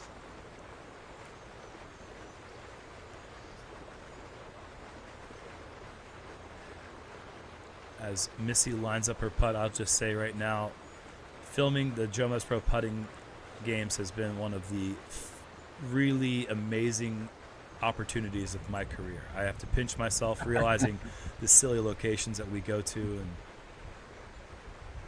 how strangely far disc golf has taken me in my career. And Missy comes up short. You can see just how far she was outside the circle. You can see the orange whiskers there on the ground. Missy just about 4 or 5 inches, it looked like, low there. Now Silva Saarinen to win.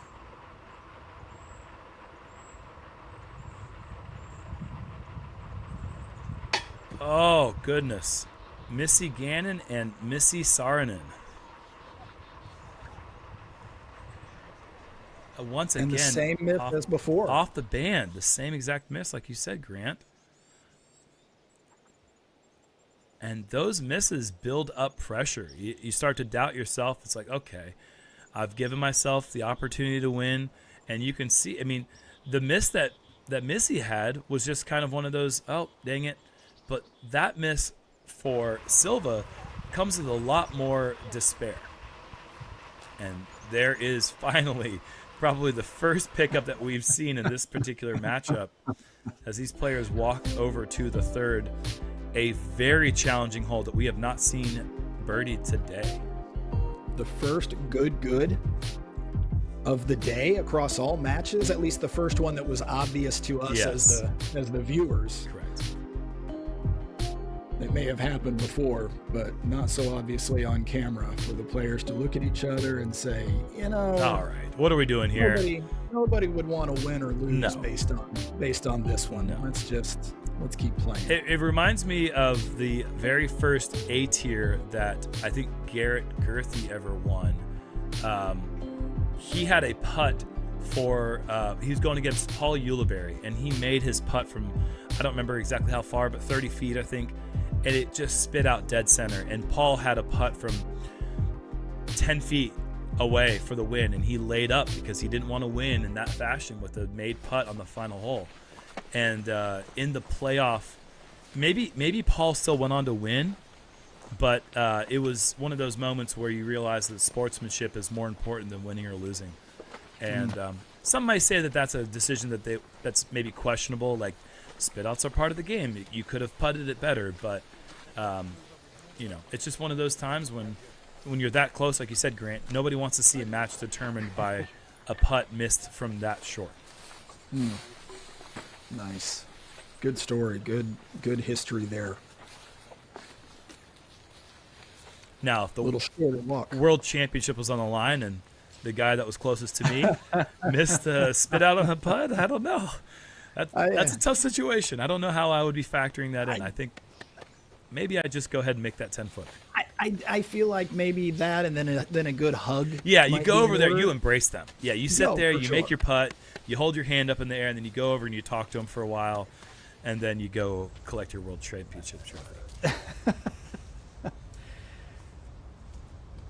Missy Gannon throwing first here, 609 foot par 4. So important to stay in the fairway. The one miss you have to avoid here is anything early right.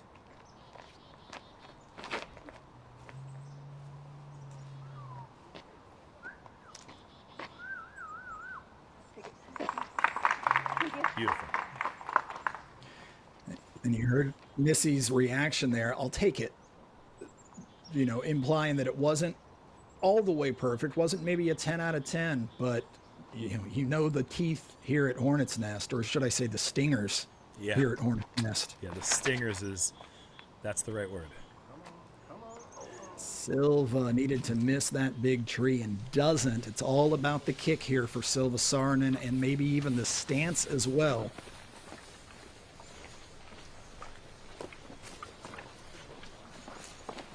While we await that, a look at Silva, and in a sense how she got here. What a season for Silva Saarinen. Worst finish 13th. That's the thing that sticks out to me. Obviously, winning your first major championship against Kristen in Estonia, I mean, that's an unforgettable win.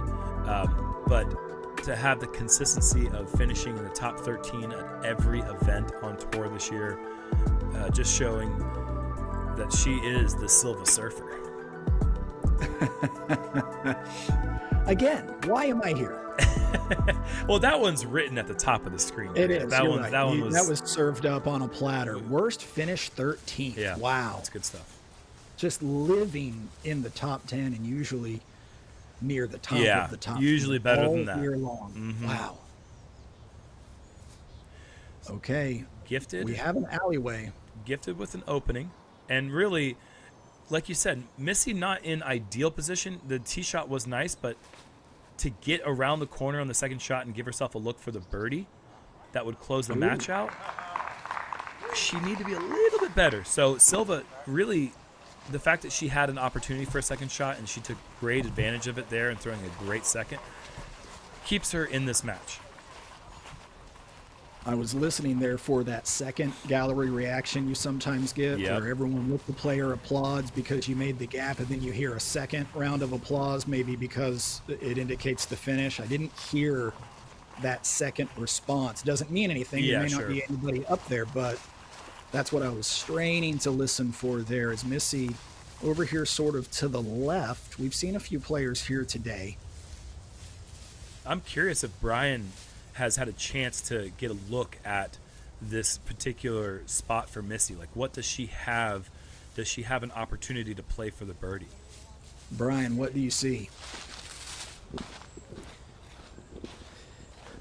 You know, I think if Missy's skill set was closer to Holland Hanley or Ella Hansen from the forehand side, I think the look would be there.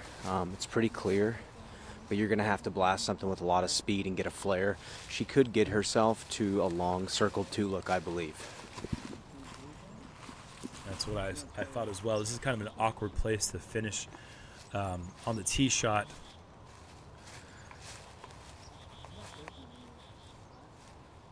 Germ, do you think Missy knows where Silva is to any accurate degree? I think she knows that the advantage is in her favor, that she will, with a good shot here, have an opportunity to at least look at a putt.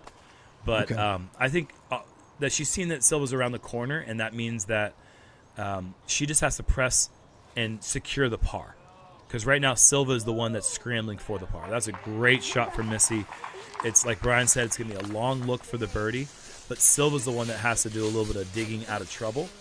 And we saw Silva take a bogey on this hole earlier. But so did Missy. They pushed with a bogey on this hole earlier in their match. That's right. That seems like that was so long ago, doesn't it? It was. A lot of great shots between then and now.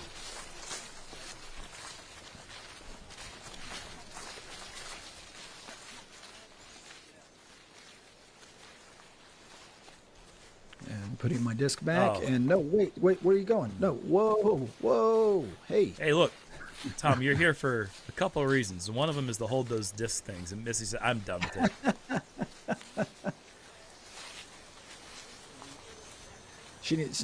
He never heard the, that tells him to start walking again. Yeah, there's some communication issues there. Could be some problems in that caddy-player relationship. Silva Sarnen, this is, boy, it's an interesting spot here. What can she do? I think the only thing she can do is what she's trying to do, stretching out to her right side. Well, when she's turned around, it's her right side. And just trying to get some sort of high look. And that right there might end it. How far did she need to move that disc back to the right? She just needed to stay clean. It wasn't Okay. so much a matter that she needed to throw like some crazy hooking shot. She just needed to give herself a look at it. And trying to park it is where she could get into trouble. I think the shot there for Silva was just whatever clean route she had out to give herself a look would have been the high percentage play. And now she's in a position with a very low percentage chance of keeping this match going and her chances in this event alive.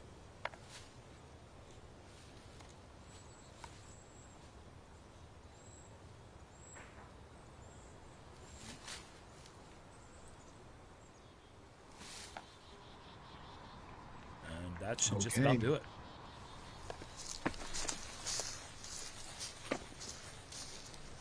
Brian, one last time, a satisfying day down there on the ground for you, watching these players make their way around and getting a little extra disc golf in to boot? Yeah, I think everything kind of ramped up really nicely throughout the day. It feels like everybody kind of bought into the collective energy as the competition started to heat up, and now this playoff was great. You know, you heard Owen in her interview say how sad she was to have to play Paige in the first round, but really, these are 8 of some of the best players in the world, and you're going to have to play against someone you're evenly matched with early on, and especially moving into the semis and the finals. I think it's just going to be fantastic disc golf. I love the FPO layout here at Hornets Nest. Yeah, it's just been a treat today.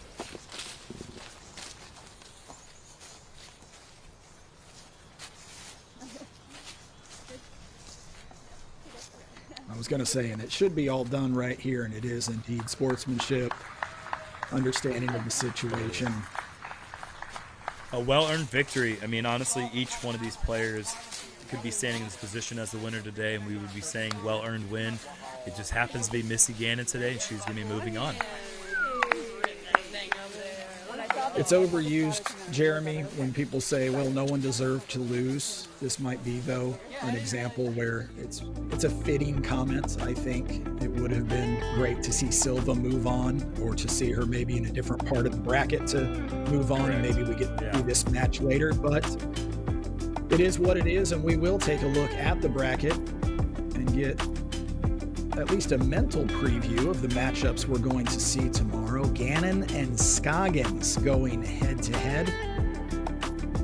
Allen and Handley in match number 6. All will be on one card together, moving their way through this challenging track at Hornets Nest.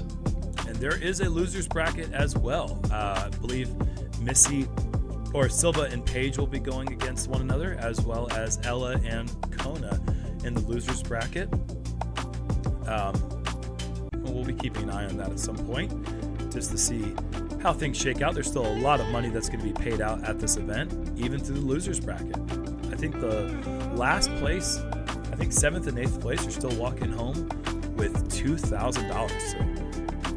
So quite a bit of coin. Brian Earhart on the ground with our final victor of the morning, that is Missy Gannon. Take it away, Brian. Well, Missy, congratulations. The job's done today, but it almost wasn't done. 18, the wind starts to pick up. You put your shot just outside the circle. Walk through those final 2 shots to lead to the playoff. Yeah, I mean, you know, I feel like after 16, I was like, okay, well, that wasn't one that I expected to miss off the tee. I was throwing that shot really well, and it's actually a relatively wide gap compared to many of the gaps out here. So on 17, I was just like, you know, I've thrown the shot a ton of times, you know, just stay confident. And, you know, we were both throwing great laser lines, and we had a couple hiccups here and there, but I think we shot like 4 down, which is a great score on this course in general. And then, yeah, the 18th, I couldn't expect, you know, to, I guess on the 17th, you know, that laying that up, that was Tom's idea. He was like, you know, Silva's a great putter, but she's still not too much farther in front of you. So if you miss it, you know, it could be bad. At least laying it up would guarantee that I'd get to play 18. So that was a really good call by him. Yeah, it just 18 just kind of went weird for both of us. But the putt, I don't know. I just knew it was do or die, and I guess those are the kind of moments that I thrive in. And I'm just glad that I made it and was able to push to extra holes. Well, tomorrow you play Owen Scoggins in the next round, someone that you've played so much disc golf with. What are you looking forward to? I mean, yeah, I love playing with Owen. You know, I think these are all the women that we battled against all year, and so, you know, we've played so many rounds together, and I got to kind of see how she attacks the course today. And, you know, that doesn't really matter for me, but I think that I see where maybe I have a little bit of an advantage on certain holes. And, yeah, I don't know, just gotta, match play's fun. You just kind of see what happens, take what the course gives you, and, you know, it's not about the score, so you don't have to worry about whether or not, you know, you got a double bogey or whatever. You just play, just throw the shots, and yeah, I'm excited. I love match play. It's going to be really fun. Well, congratulations. We'll see you out there tomorrow. Thank you. Back to you guys. See you this afternoon. Thank you, Brian. Can't wait to see you this afternoon either, brother, as we look a final time at the scores. Owen Scoggins with a 3-up lead. Check that, a 3-up victory over Paige Pierce. And then, of course, the playoff win. Took 3 holes to do it for Missy Gannon over Silva Sarnan. We'll take a final break here on the Disc Golf Network and come back to wrap things up. This morning, day 1, Match Play Championship, Hornets Nest. Progress doesn't stand still. Neither do we. Every moment matters, every step evolving through experience. Trust breeds confidence, and confidence is everything. Any terrain, any conditions. The all-new Syncrasy V2 by Ideo Sports. Legends built it. The next generation is elevating it. The most dominant team in disc golf history just got deeper. World champions, record breakers, the future of the game, united under one banner. This isn't just competition, it's a legacy in motion. This is the next chapter. Discraft, built for flight.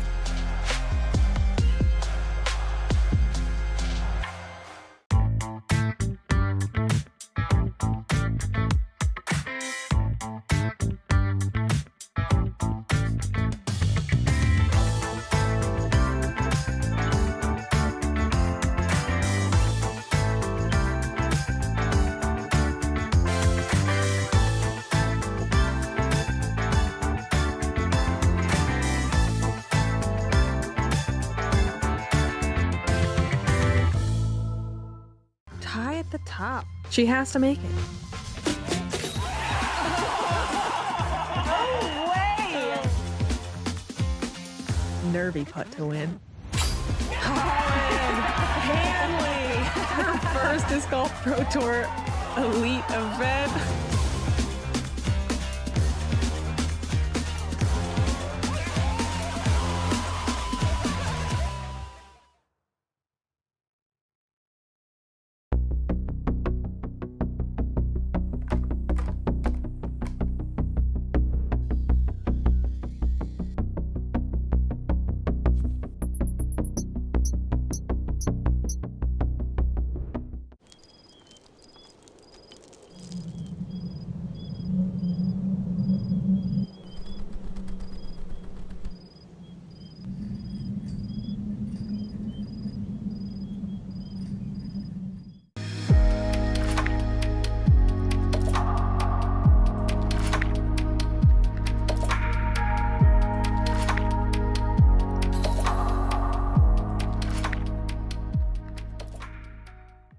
At Pound, the quality of our gear runs deeper than the stitching. That's why we design and build everything right here in the US. We source the highest quality US materials to make the most comfortable and durable pack in disc golf.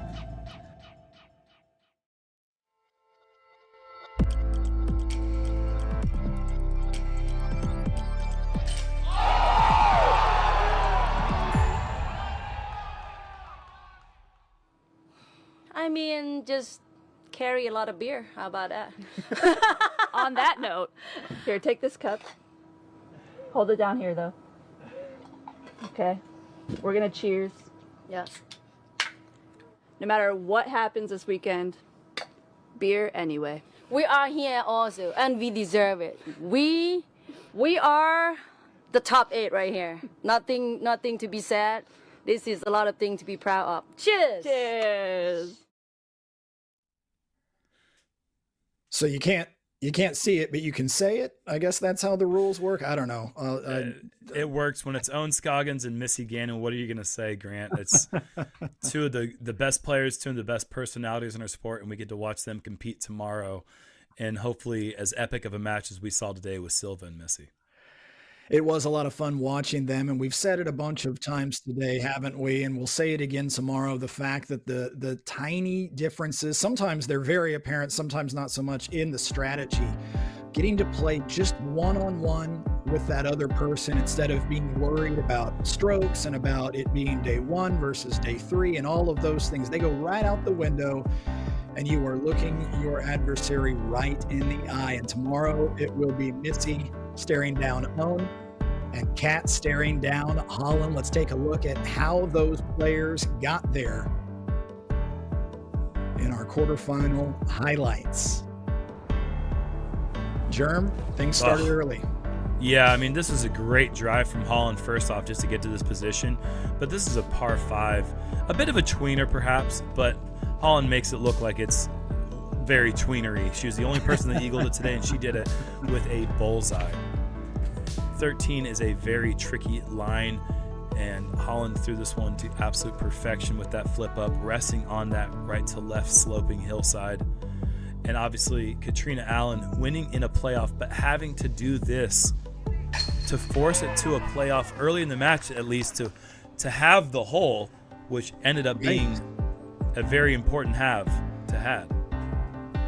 Right, yeah. Another one of those situations where you don't know how impactful one throw early in the round is going to end up being late, as she was eventually dormy and forced to win every hole for the latter portions of the round. Owen Scoggins. We saw a ton of birdies here on the 5th, including a star frame from our first card out. And this shot right here was after Owen gave up her very first point to Paige. On the next hole, she puts it just outside bullseye to get that point back. Missy Gannon in a battle all day long. And just a very direct line here on the 13th. But this to me is one of the shots of the day, with all the pressure on the line. Silva just 15 feet away, having to make that putt to continue the match, and then ultimately going on to win in the playoff against Silva.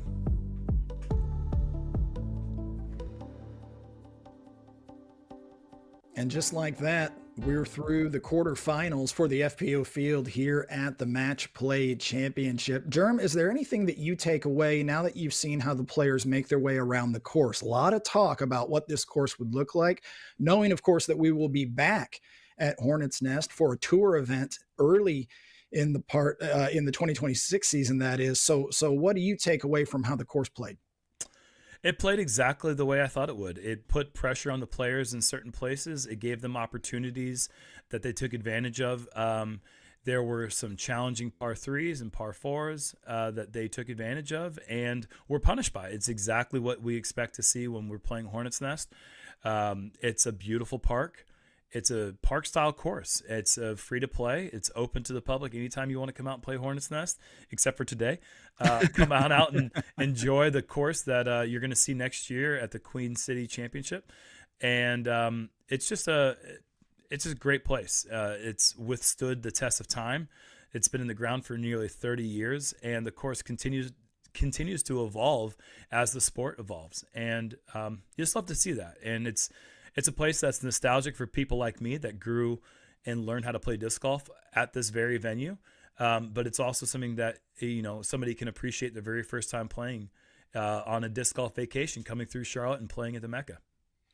It certainly seems to require all of the shots in order to have a really good round here, including a good putt during the course of the day, because you're going to have to make some saves. You're going to have to get some circle to success, I think, if you're going to score well. Mm-hmm. So with that said, the OTB shot of the day, I can think of several, and the ones that are in my head are very different from one another. I'll let you go first, Germ. What do you think the OTB shot of the day is? It's got to be between Katrina's throw-in and Missy's clutch make on the 18th, but I'm going to give the nod to Katrina Allen with the throw-in, because that's what we expect to see, and that's what we want to see in match play. So that, to me, is the OTB shot of the day. That's mine as well. I wish I'd gone first now, but that's mine as well. Let's see what it is. The OTB shot of the day from the quarterfinals in the Match Play Championship FPO division.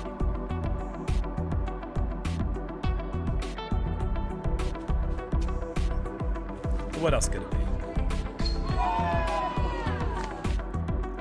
the poetic one leaf falling down in the fairway as the disc lands in the basket. Wasn't that something? Love to see it. And so cool that shot of the day gets paid off by Katrina going on to win her match. That's gives a little icing on that cake, so to speak. Coverage continuing here of the Disc Golf Pro Tour Match Play Championship presented by Pound with a 1 p.m. Eastern start for the MPO quarterfinals. That's 1 p.m. again Eastern. For your time zone, you do the math. For Brian Earhart on the ground, Big Germ, and myself, Grant Zellner, we'll see you after lunch right here on the Disc Golf Network.